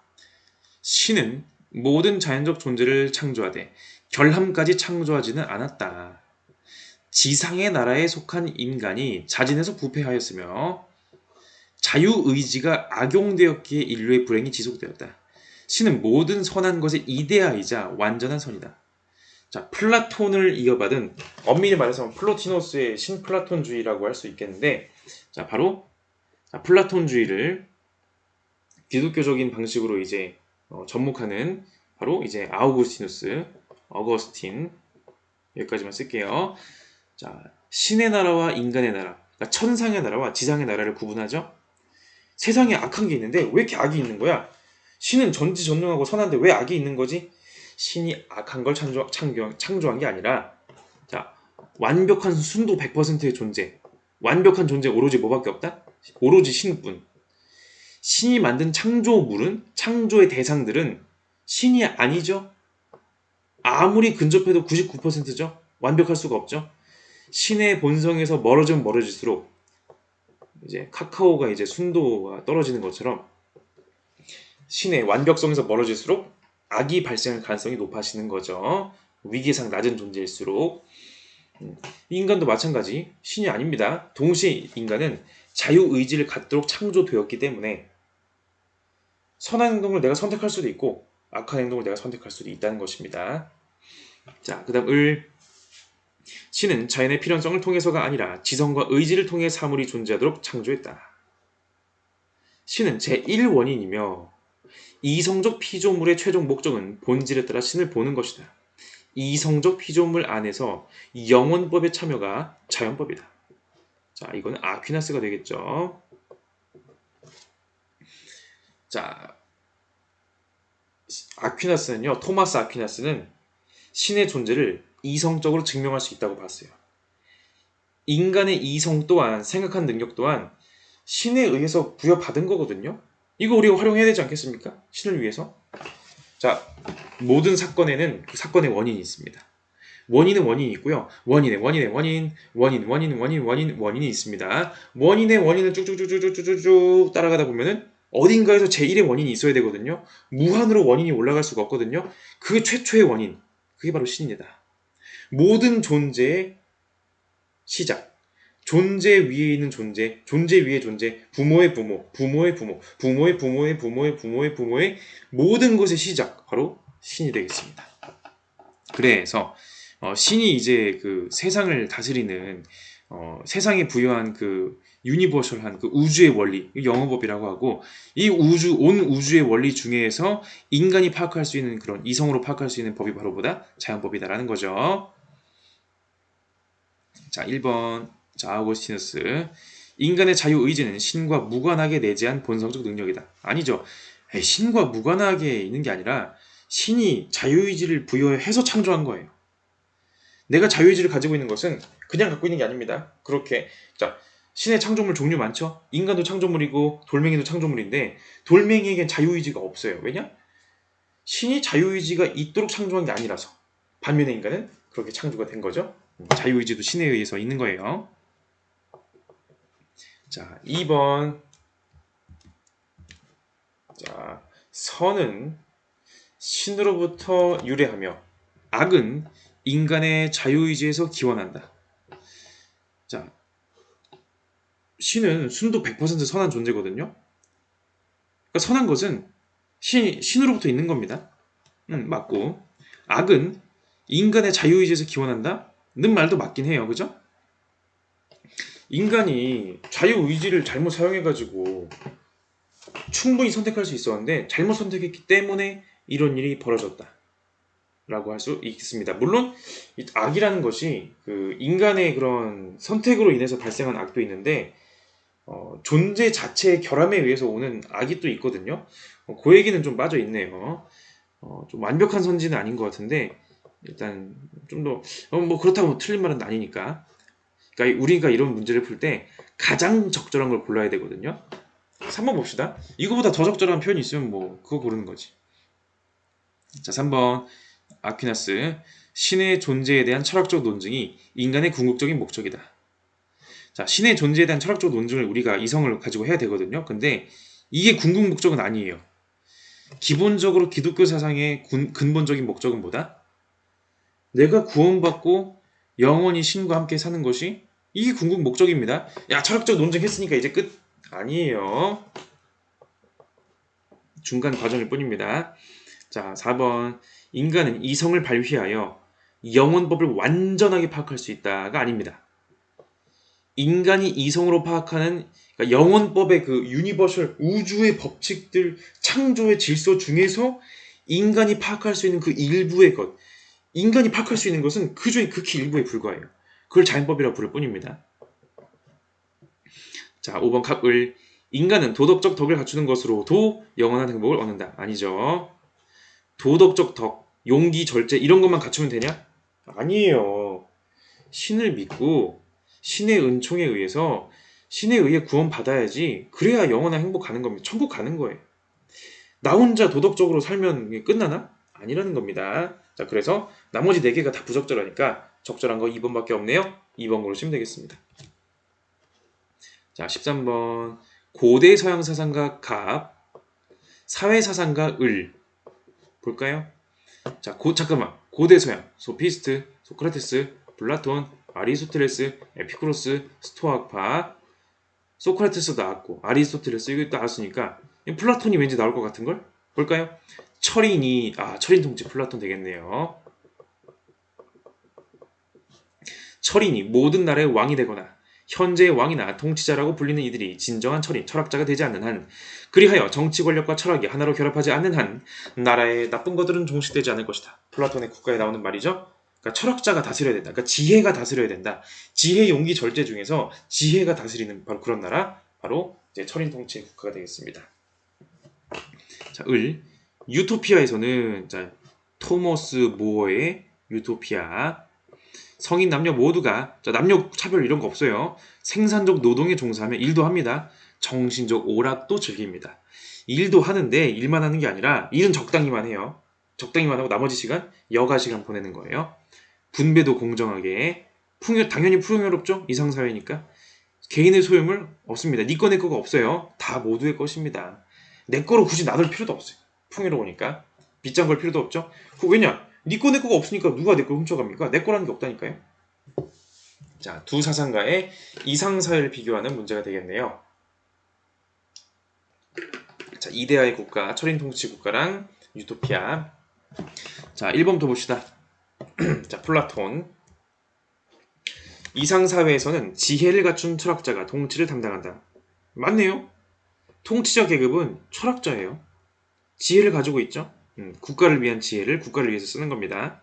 맞고. 뭐야? 나왔네요. 자, 일단 2번. 이상사회에서는 계층 간 역할 교환이 이루어지면 안 돼요. 역할 교환, 이거 간섭이에요. 통치자는 통치만 해야 되고요. 군인들은 군인 역할만 해야 되고요. 생산자들은 자기 생산 역할만 해야 됩니다. 자꾸 다른 거 하려고 하면은 이거 자꾸 침해하는 거고 간섭하는 거거든요. 플라톤은 정의를 음악의 조화, 하모니에 비유합니다. 예를 들어 바이올린 연주하는 사람들이 바이올린 역할을 잘해야지. 갑자기 나 바이올린 안 하고 딴 거 할 건데 내가 지휘자 한다. 이러면 안 되는 거예요. 불협화음만 나는 겁니다. 역할 교환 금지. 자기가 타고난 그거에 따라서만 해야 됩니다. 저는 통치자 자질을 가지고 태어났지만 농사만 짓고 살 건데요. 안 돼요. 자, 3번 토마스 무어. 이상사회에서는 낭비를 막기 위해 문화생활이 금지된다. 아니요. 문화생활 열심히 합니다. 물론 낭비 그런 악독을 저지르면 안 되겠죠. 그렇긴 한데 자기 적당히 절제도 하면서 문화생활을 장려하는 거죠. 이게 이상사회지. 맨날 일만 하고 살아서 되겠습니까? 스스로를 또 반성하게 되는 문화생활 많이 합니다. 자, 4번 이상사회에서는 필요가 아닌 능력에 따라 재화가 분배된다. 그 능력이 뛰어난 놈이 능력치가 높은 놈이 많이 가져간다 이건데 아니죠. 일은 필요한 만큼만 하고 필요한 만큼 가져가는 겁니다. 내가 키가 크고 덩치가 커요. 많은 에너지가 필요해. 먹을 것도 가져가는 거죠. 내가 그냥 나는 조금만 먹을 거니까 난 그만큼만 있으면 되니까 조금만 가져갈게. 나는 뭐 신체 사이즈가 작으니까 옷감을 조금만 가져가 될 것 같아. 그런 겁니다. 필요에 따라. 필요에 따라. 자, 5번 이상사회에선 누구도 사유재산을 소유할 수 없다. 자, 플라톤, 자, 유토피아에서는 개인의 소유물이 없다라고 했으니까 맞는데 플라톤의 그 이상국가에서는요 통치자 계급이 사유재산을 소유해서는 안 되는 거 맞습니다. 통치자 계급은 개인 재산, 개인 집, 개인 그런 금은 보화 다 금지. 공동주택에서 같이 기숙사 생활하고 같이 급식 먹고 심지어 가족도 공유해야 돼요. 네 배우자, 내 배우자, 네 자식, 내 자식이 없습니다. 왜? 통치자 계급이 사유재산 추구하고 네 거 내 거 나누기 시작하면은 권력을 지만 위해 쓴다. 나라 망한다. 이런 얘기하는 거죠. 그건 맞는데 플라톤의 입장에서는 생산자 계급은 사유재산을 가지면 안 되나요? 그런 건 아니죠. 그런 것까지는 아니기 때문에 여기서 이제 틀렸다고 하는 거네요. 통치자 계급을 굉장히 중요하게 강조합니다. 자, 그 다음 14번 그림은 사회사상과 갑을의 가상대화이다. 자, 갑과 을. 갑을의 입장으로 적절한 것만을 보기 위해서 있는 대로 그런 것은 자, 그림만 봐도 벌써 딱 봐도 알 수 있지 않겠습니까? 이게 윤리화 사상에 나오는 이런 그림들이 은근히가 아니라 거의 대놓고 힌트거든요. 자, 봅시다. 그림만 봐도 슈페터랑 롤즈인데 자, 민주주의는 시민이 실제로 통치한다는 것을 의미하지도 않고 자, 민주주의론 얘기할 거예요. 또한 의미할 수도 없습니다. 민주주의는 시민이 자신들을 통치할 예정인 대표자를 승인하거나 거부할 기회를 가지고 있음을 의미할 뿐입니다. 민주주의는 모든 시민이 지배하는 게 아니라 정치가의 지배입니다. 자, 슈페터의 자, 엘리트 민주주의 되겠습니다. 일반 국민들은 뭐다? 국가를 잘 이끌어갈 뛰어난 통치자를 고르는 선거 때만 잘 고르면 된다 이거예요. 그럼 이제 엘리트들은 뭐 하는 거다? 자신들이 국민의 선택을 받기 위해서 고름을 받기 위해서 국민들에게 이익이 되는 정책을 경쟁적으로 제시해야겠죠. 그런 의미. 자, 역시 또 민주주의론. 민주주의에서는 시민의 공적 심의가 반드시 가능해야만 합니다. 심의 민주주의. 자, 그림만 봐도 롤즈이긴 한데, 자, 심의 민주주의. 자, 깊게 생각한다는 거예요. 자, 시민이 정치적 문제를 심의함으로써 자신의 정치적 지지 근거를 토론할 수 있습니다. 시민은 합당한 정치적 정의관의 틀 내에서 심의할 때 공적 이성에 가담하게 됩니다. 자, 공적 이성, 롤즈 고유의 용어죠. 퍼블릭 리즌 되겠습니다. 그러니까 심의 민주주의 할 때 크게 존 롤즈랑 위르겐 하버마스 두 명이 나오는데 의사소통 합리성, 공론장 이런 단어 쓰면은 이제 하버마스 기억하시면 되고요. 공적 이성, 또 이제 정치적 자유주의, 반성적 평형, 아니면은 이제 중첩적 합의, 뭐 이런 용어 나오면은 존 롤즈라고 볼 수가 있겠습니다. 시민민주주의. 그러니까 이제 엘리트 민주주의에서 시민들이 하는 역할은 정치가를 고르기만 하면 되고요. 시민민주주의에서는 시민들이 실제로 깊게 고민해야 됩니다. 이 정책이 맞냐, 이 방향이 맞냐를 고민해야 돼요. 고민해가지고 서로 토론을 하는데, 이성적인 토론을 하는데, 그 과정에서 네 말도 좀 맞는 것 같네, 내 의견을 좀 수정해볼까, 내 의견을 바꿀 수도 있는 게 바로 시민민주주의예요. 자, 기어부터 봅시다. 슈페터. 민주주의는 정치 가가 권력 획득을 위해 경쟁하는 제도이다. 맞네요. 자, 마치 이제 나라고 하는 정치가라고 하는 상품을 구매해 주세요. 이런 마치 이런 시장에서의 그런 경쟁과 같죠. 자, 니은 롤즈. 시민은 공적 심의를 통해 자신의 지지 근거를 수정할 수 있다. 그죠? 처음에 골랐던 그 입장을 무조건 그냥 밀고 나가는 게 아닙니다. 이성적으로 따져보니까 바꿀 수 있는 거예요. 서로 이제 의사소통 대화하다 보면 바꿀 수 있는 거죠. 자, 디귿. 시민의 활발한 공적 시민은 민주주의의 정치적 근간이 된다. 그죠? 시민들이 활발하게 공적인 방식으로 깊게 논의한 거니까 그렇게 도출된 정치적 대안들이 정당성 가지고 있다. 충분히 명분이 있다. 이런 식으로. 그게 바로 이게 민주주의 아니겠느냐라고 말하는 거죠. 자, 리을. 시민은 정책을 결정하는 모든 과정에 직접 참여해야 된다. 자, 모든이라는 말 항상 조심해야 되죠. 일단 엘리트 민주주의. 자, 시민들은 이거 참여하는 게 아니라 엘리트만 고르는 거고 엘리트가 알아서 하는 거예요. 자, 시민민주주의에서도 굳이 모든 과정에 다 참여해야 될 필요 없습니다. 법안을 발의하는, 자, 법안 발의, 법안을 이제 심의하고, 법안에 표결을 붙이고, 법안을 공표하고, 이 모든 과정에 다 참여할 필요는 없고, 법안을 심의하는 과정에 좀 더 집중적으로 참여하는 게 가장 중요하다는 것입니다. 꼭 전부 다 할 필요는 없어요. 기억니 디귿 4번. 자, 15번. 자, 15번. 가의 사회사상가. 갑을병의 입장에서 서로에게 제기하시는 비판, 이 말만 보면요, 벌써 어려운 문제구나 감이 오죠. 그러나 두려워할 필요는 없습니다. 자, 가부터 봅시다. 보이지 않는 소는 삶의 필수품들을 거의 동등하게 분할하고, 부를 가진 이들은 결코 본인들의 의도하거나 의인점 없이 사회의 공익을 증진시킨다. 애덤 스미스. 국부론. 국가의 부가 왜 증대된다? 시장에서 자유롭게 물건 사고 팔고 하다 보니까 각자가 돈 벌려고 열심히 일하고 분업을 하고 하다 보면은 국가의 부가 증대된다. 이런 얘기하는 거죠. 자, 고전적 자본주의. 자, 모든 사회 질서를 폭력적으로 타도해야만 사유재산 철폐라는 목적이 달성될 수 있다. 니 거 내 거 나누는 거 이거 안 되기 때문에, 생산수단을 니만 소유하면 안 되기 때문에 이거 폭력적으로 막아야 된다. 지배 계급으로 하여금 공산주의 혁명 앞에서 전율해야 한다. 자, 이거는 마르크스가 되겠네요. 공산주의. 자, 다음 자유 없이 사회주의는 존재할 수 없다. 사회주의는 민주주의를 통해서만 달성할 수 있다. 사회주의도 중요하고 민주주의도 중요하다. 민주주의는 오직 사회주의를 통해서만 완전히 실현될 수 있다. 자, 사회민주주의 되겠습니다. 사회민주주의. 자, 독일이나 이런 프랑스 이런 나라들에서 사회민주주의, 영국이라든지.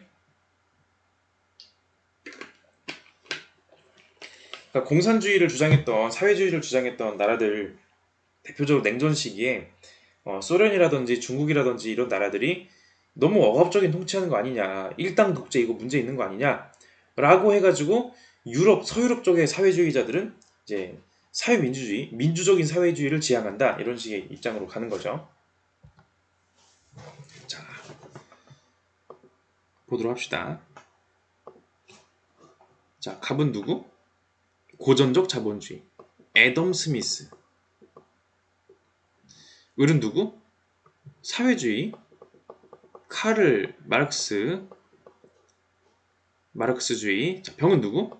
사회민주주의, 민주적 사회주의. 자, 갑을병 입장 서로 제기할 수 있는 비판. 자, AF는 뭐다? 고전적 자본주의가 사회주의들에게 비판할 수 있는 거. 개인의 자비심이 국가의 부를 증진하는 원천임을 간구한다. 너네는 이걸 간구하고 있지? 자비심이 국가 부를 증대시키는 걸 모르고 있지? 는 애덤 스미스가 할 말이 아니네요. 빵집 주인이 자비심 때문에 빵 만드는 거 아니에요. 내가 먹고 살려고 하는 거예요. 물고기 잡는 사람들이 내가 먹고 살려고 하는 거예요. 자비심 아닙니다. 애덤 스미스 주장이 아니라서 안 되고. 자, 2번. 자, 2번은 B인데 마르크스주의가 이제 고전적 자본주의에 대해 비판할 수 있는 점. 자, 분업을 통한 생산력 증대가 계급 간 연대 출발임을 간구한다. 자, 일단은 두 가지 문제가 있는데 첫 번째는 마르크스는 분업을 강조하는 게 분업이 사람들을 파편화시킨다고 봤어요. 공장에서 누구는 찍는 것만 하고 누구는 돌리는 것만 하고 누구는 옮기는 것만 하고 생산의 전 과정에서 나는 배제가 되고 노동자는 그저 하나의 부품에 불과하게 되는 거죠. 인간성 상실되는 겁니다. 이제 인간은 뭐다? 그저 하나의 부품이기 때문에 물건 취급 당하는 것이고요. 인간 소외 일어나는 거예요. 물씬 숭배하는 거고. 일단 분업이 문제가 있고요. 또 하나 계급 간 연대가 마르크스주의의 목적이 아니죠. 계급 자체를 없애는 겁니다. 뭐 있는 계급, 없는 계급 이런 구분 자체가 문제다. 그런 것 자체를 없애야 된다고 하는 것이 바로 이제 이런 입장이 되겠습니다. 자, 그 다음에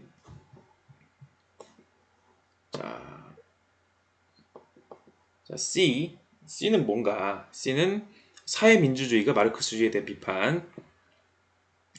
공유제의 틀 아래 일부의 사적 소유를 인정해야 함을 간구한다.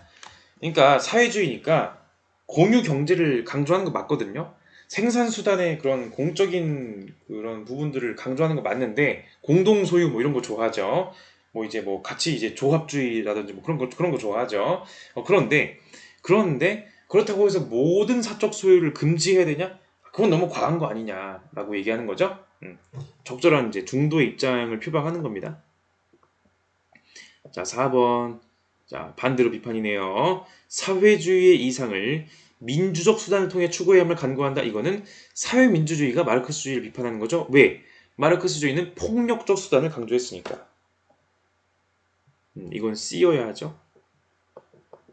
자, 마지막 사회민주주의가 고전적 자본주의에게 시장은 국가의 개입이 없어야 조화를 이룰 수 있음을 간구한다. 이것도 반대죠? 이건 F여야 맞죠? 국가 개입을 싫어하는 거 누구? 고전적 자본주의. 국가 개입을 좀 더 강조하는 거 누구? 사회민주주의. 자, 16번. 갑을은 고대 동양 사상가들이다. 고대 동양 말했죠. 자, 춘추 전국 시대 고대 인도. 춘추 전국에서 우리 맹자 순자 했었죠? 맹자 순자 했으니까 빠지고 빠질 가능성이 높고. 자, 갑도 봅시다. 백성을 다스리기 어려운 것은 윗사람이 무엇인가를 하려고 하기 때문이다. 뭘 자꾸 하려고 그래? 하지 마. 임금이나 제후가 무위를 지키면 백성들이 저절로 바뀌고 욕심내지 않아 순박하게 된다. 억지로 하는 것이 없으면 다스려지지 않는 것이 하나도 없다. 무위 무분리를 강조해주고 있는 누구? 공자를 비판하는 노자가 되겠네요. 자, 그 다음 을. 백성을 법령으로 지도하고 형벌로 다스리면 법망을 벗어나고도 부끄러움을 모른다. 그러니까 이제 형벌로 때려잡으려고만 하면은 안 된다 이거예요. 백성을 덕으로 다스려라. 예로 다스려라. 기본적으로 덕치를 주장하는 공자. 그러니까 백성들에게 도덕적인 마음을 심어줘야지. 그래야지 알아서 부끄러움을 느껴가지고 나쁜 짓 안 하는 거다. 때려잡으려고만 하면은 안 걸리면 그만이지 뭐. 이런 생각한다는 거예요. 인이 중요하다는 공자. 자, 갑은 긍정, 노자 예스, 을은 부정, 공자는 노라고 할 대답을 찾아봅시다. 1번. 법률과 형벌을 다스림의 근본으로 삼아야 하는가? 법으로 다스리고 형벌로 다스려야 된다? 때려잡아야 된다? 둘 다 노죠. 노. 아닙니다. 2번. 덕으로서 인도하는 다스림을 통해 백성을 교화해야 되는가? 덕으로 다스리자. 자, 이거는 그 덕을 뭐라고 해석하냐에 따라서 좀 노자를 다르게 볼 수도 있긴 한데 일반적으로 이제 그 유교식 덕을 비판하는 입장에서는 노자는 노고 공자는 예스라고 할 수 있겠습니다. 만약에 이 덕을 무위의 덕이라고 쓰면은 반대로 이제 yes, no라고 해야 되겠죠? 자, 분별적 지혜를 쌓아 인위적인 다스림에서 벗어나야 하는가? 자, 인위적인 다스림에서 벗어나자. 이건 노자가 할 말이긴 한데 분별적 지혜를 쌓자라고 하면 또 아니죠. 분별적 지혜는 버려야 되니까. 일단 노자는 no. 분별적 지혜 때문에. 공자는 yes인가? 아니요. 공자도 no예요. 인위적인 다스림에서 벗어나라고 하니까. 자, 그러니까 이건 둘을 정반대되는 입장을 교묘하게 섞어놨죠. 4번 예약을 통한 다스림으로 인류는 실현해야 하는가? 공자는 yes, 노자는 no. 자, 5번 무위의 다스림으로 문명 발달 없는 사회. 무위지치, 소국거민 얘기하고 있죠? yes, no. 공자는 무위의 다스림을 주장하는 건 아니니까. 자, 17번 근대 서양 사상가. 아까 공리주의 두 명 있었죠? 가장 적절한 것은 갑. 아무런 제한 없이 선하다고 할 수 있는 것은 오직 선의지뿐이다. 선의지 칸트.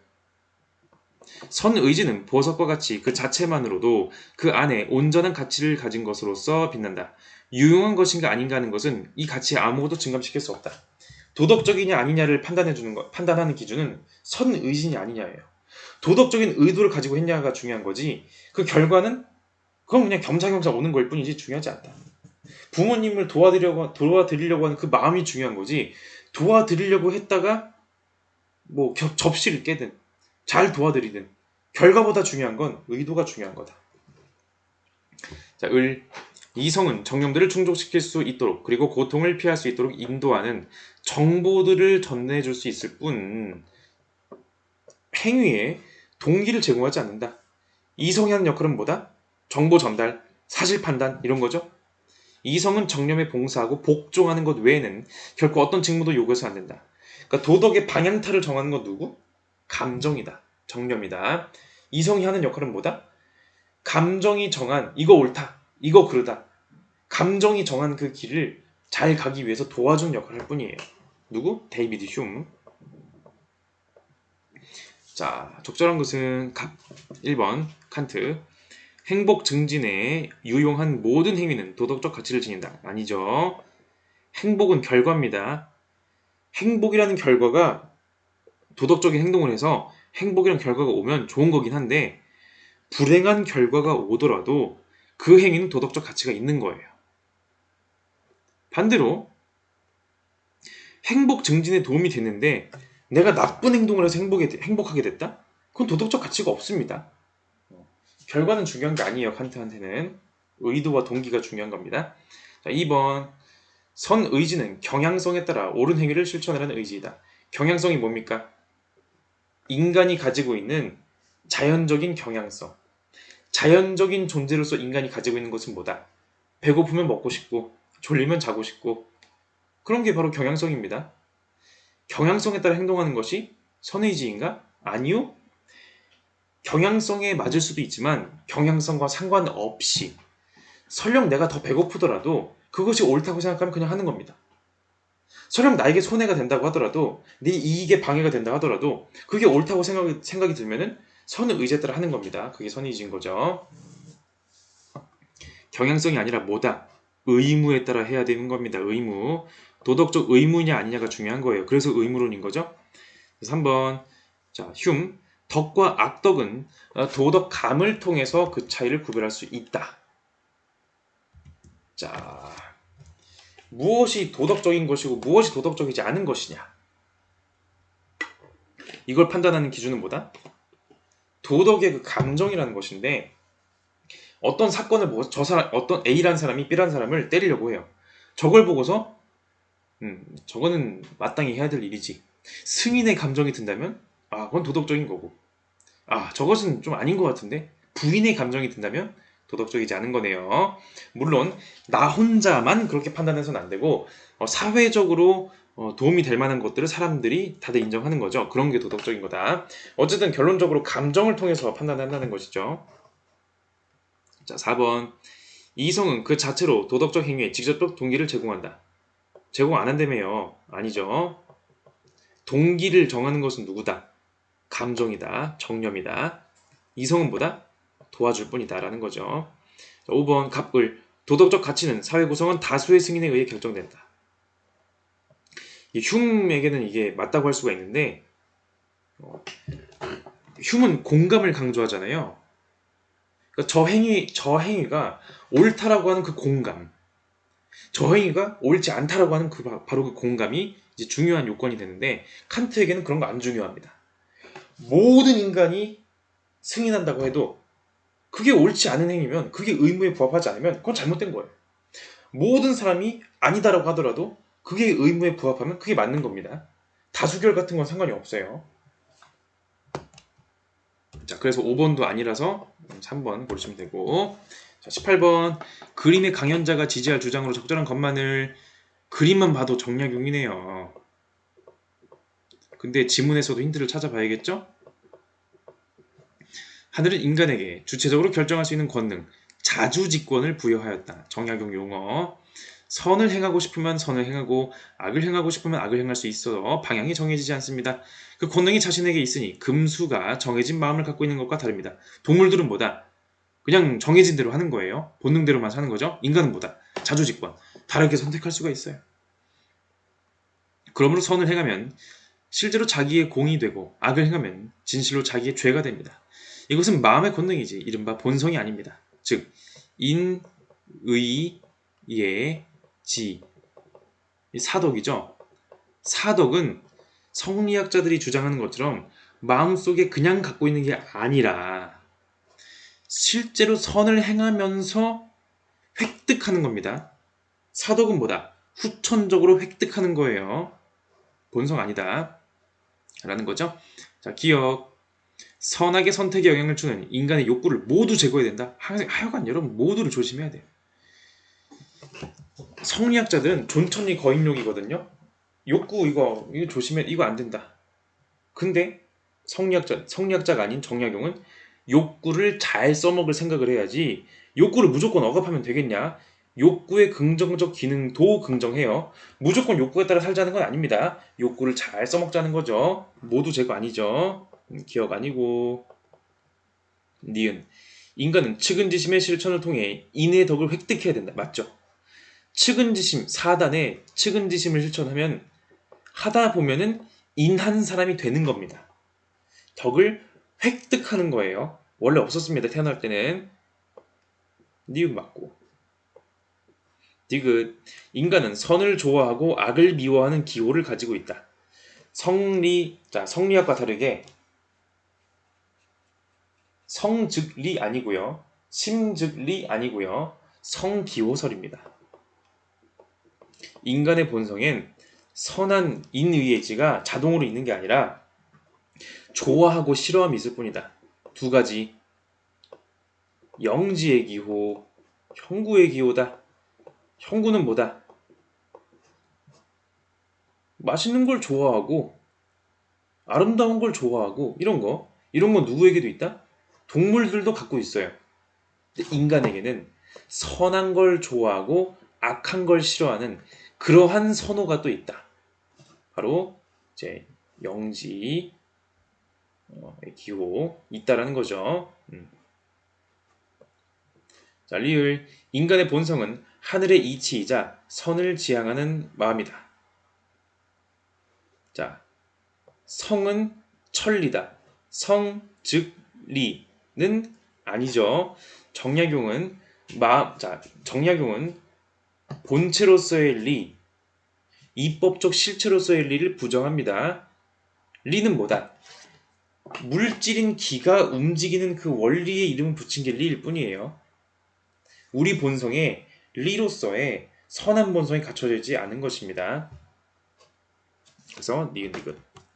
자, 19번.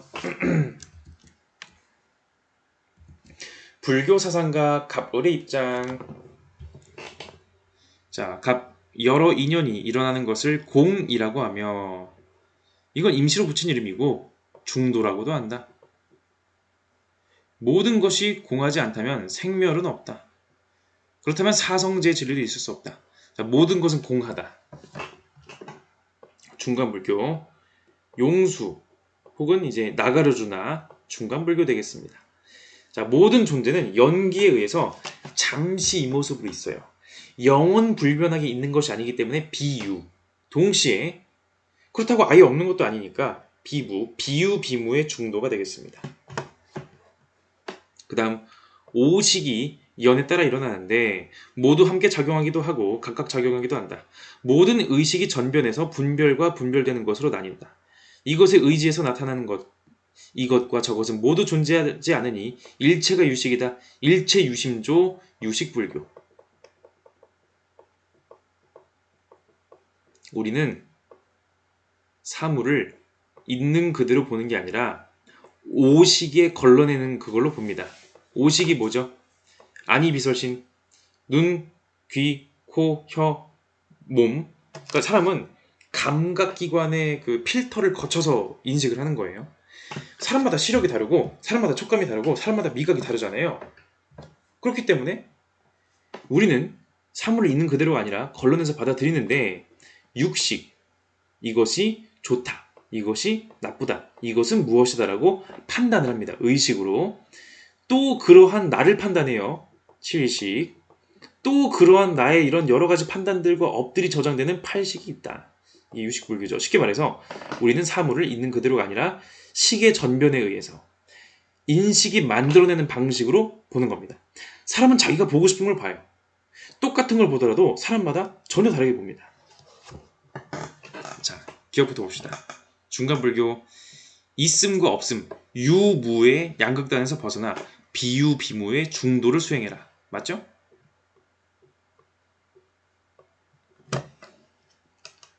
자, 그럼 디귿과 리을이 동시에 들어올 수는 없네요. 둘 중 하나 틀렸고. 자, 니은 무아를 깨달아 사물에 대한 집착에서 벗어나야 한다. 자, 이거는 그 석가모니가 재행무상 재법무화를 말했었잖아요. 모든 존재는 연기에 따라 인연화합에 의해서 잠시 그렇게 존재하는 것이기 때문에 나라는 존재조차도 영원 불변이 아니라 잠시 이 모습으로 있다. 무아. 이거는 불교의 기본적인 얘기입니다. 불교 다 통용되는 말이고. 자, 디귿. 자, 마음 안에 고유한 실체를 파악해야 해탈에 이를 수 있다. 자, 고유한 실체. 이런 거 있다 없다? 없다. 아트만은 없어요. 윤회를 통과하는 영원 불변의 단일한 실체인 나는 없는 겁니다. 나라는 존재 또한 지금 여러분도 끊임없이 인과 연에 의해서 변화하고 있어요. 옛날에 갖고 있던 세포랑 지금 갖고 있는 세포가 다릅니다. 옛날 생각과 지금 생각이 달라요. 옛날 기억과 지금 기억이 또 달라져요. 고유한 실체 없다. 리을. 자, 여기서 갈라지는 거죠. 갑을. 모든 것은 인연에 따라 생겨나므로 자성이 없다. 그렇죠? 아트만이 없다. 스스로 존재하는 것은 없다는 겁니다. 스스로 자자를 써가지고 모든 건 스스로 존재하는 것이 아니라 다른 것의 원인과 조건에 의해서 상호 의존해서 존재하는 겁니다. 자성이 없다. 기억, 니은, 리을 4번. 자, 20번. 요새 이런 형식으로 많이 나오더라고요. 다음을 주장한 근대 서양 사상가의 입장에만 모두 표시한 것은, 자, 이성을 완전하게 한다는 것은 신과 신의 본성으로부터 필연적으로 생기는 활동들을 인식하는 것이다. 신의 본성의 필연성을 강조하는 스피노자일 것 같죠? 근대니까. 가장 유익한 삶이란 가능한 한 이성을 완전하게 하는 삶이며 이성을 강조하네요. 이를 통해 인간은 지복에 이를 수 있다. 지복은 뭐다? 지극한 행복은 신의 직관적 인식에서 생기는 정신의 만족이다. 그러니까 모든 것은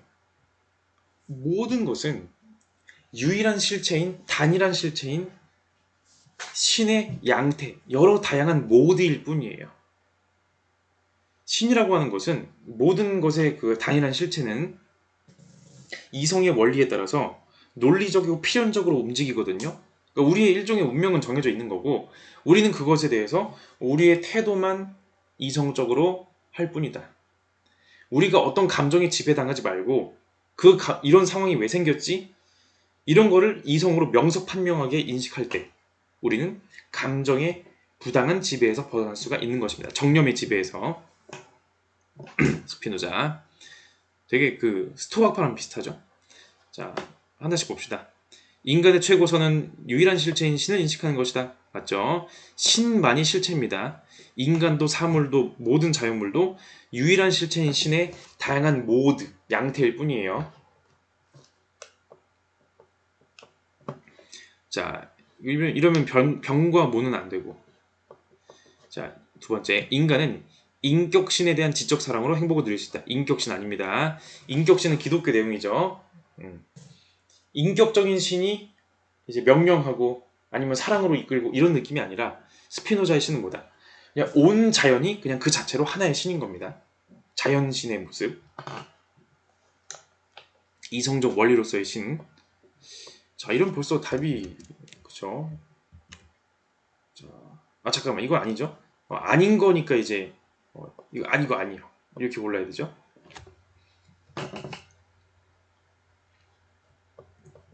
자, 모든 것은 신적 본성의 필연성에 의해 존재하도록 결정되어 있다. 그쵸? 수학적으로 결정되어 있는 거예요.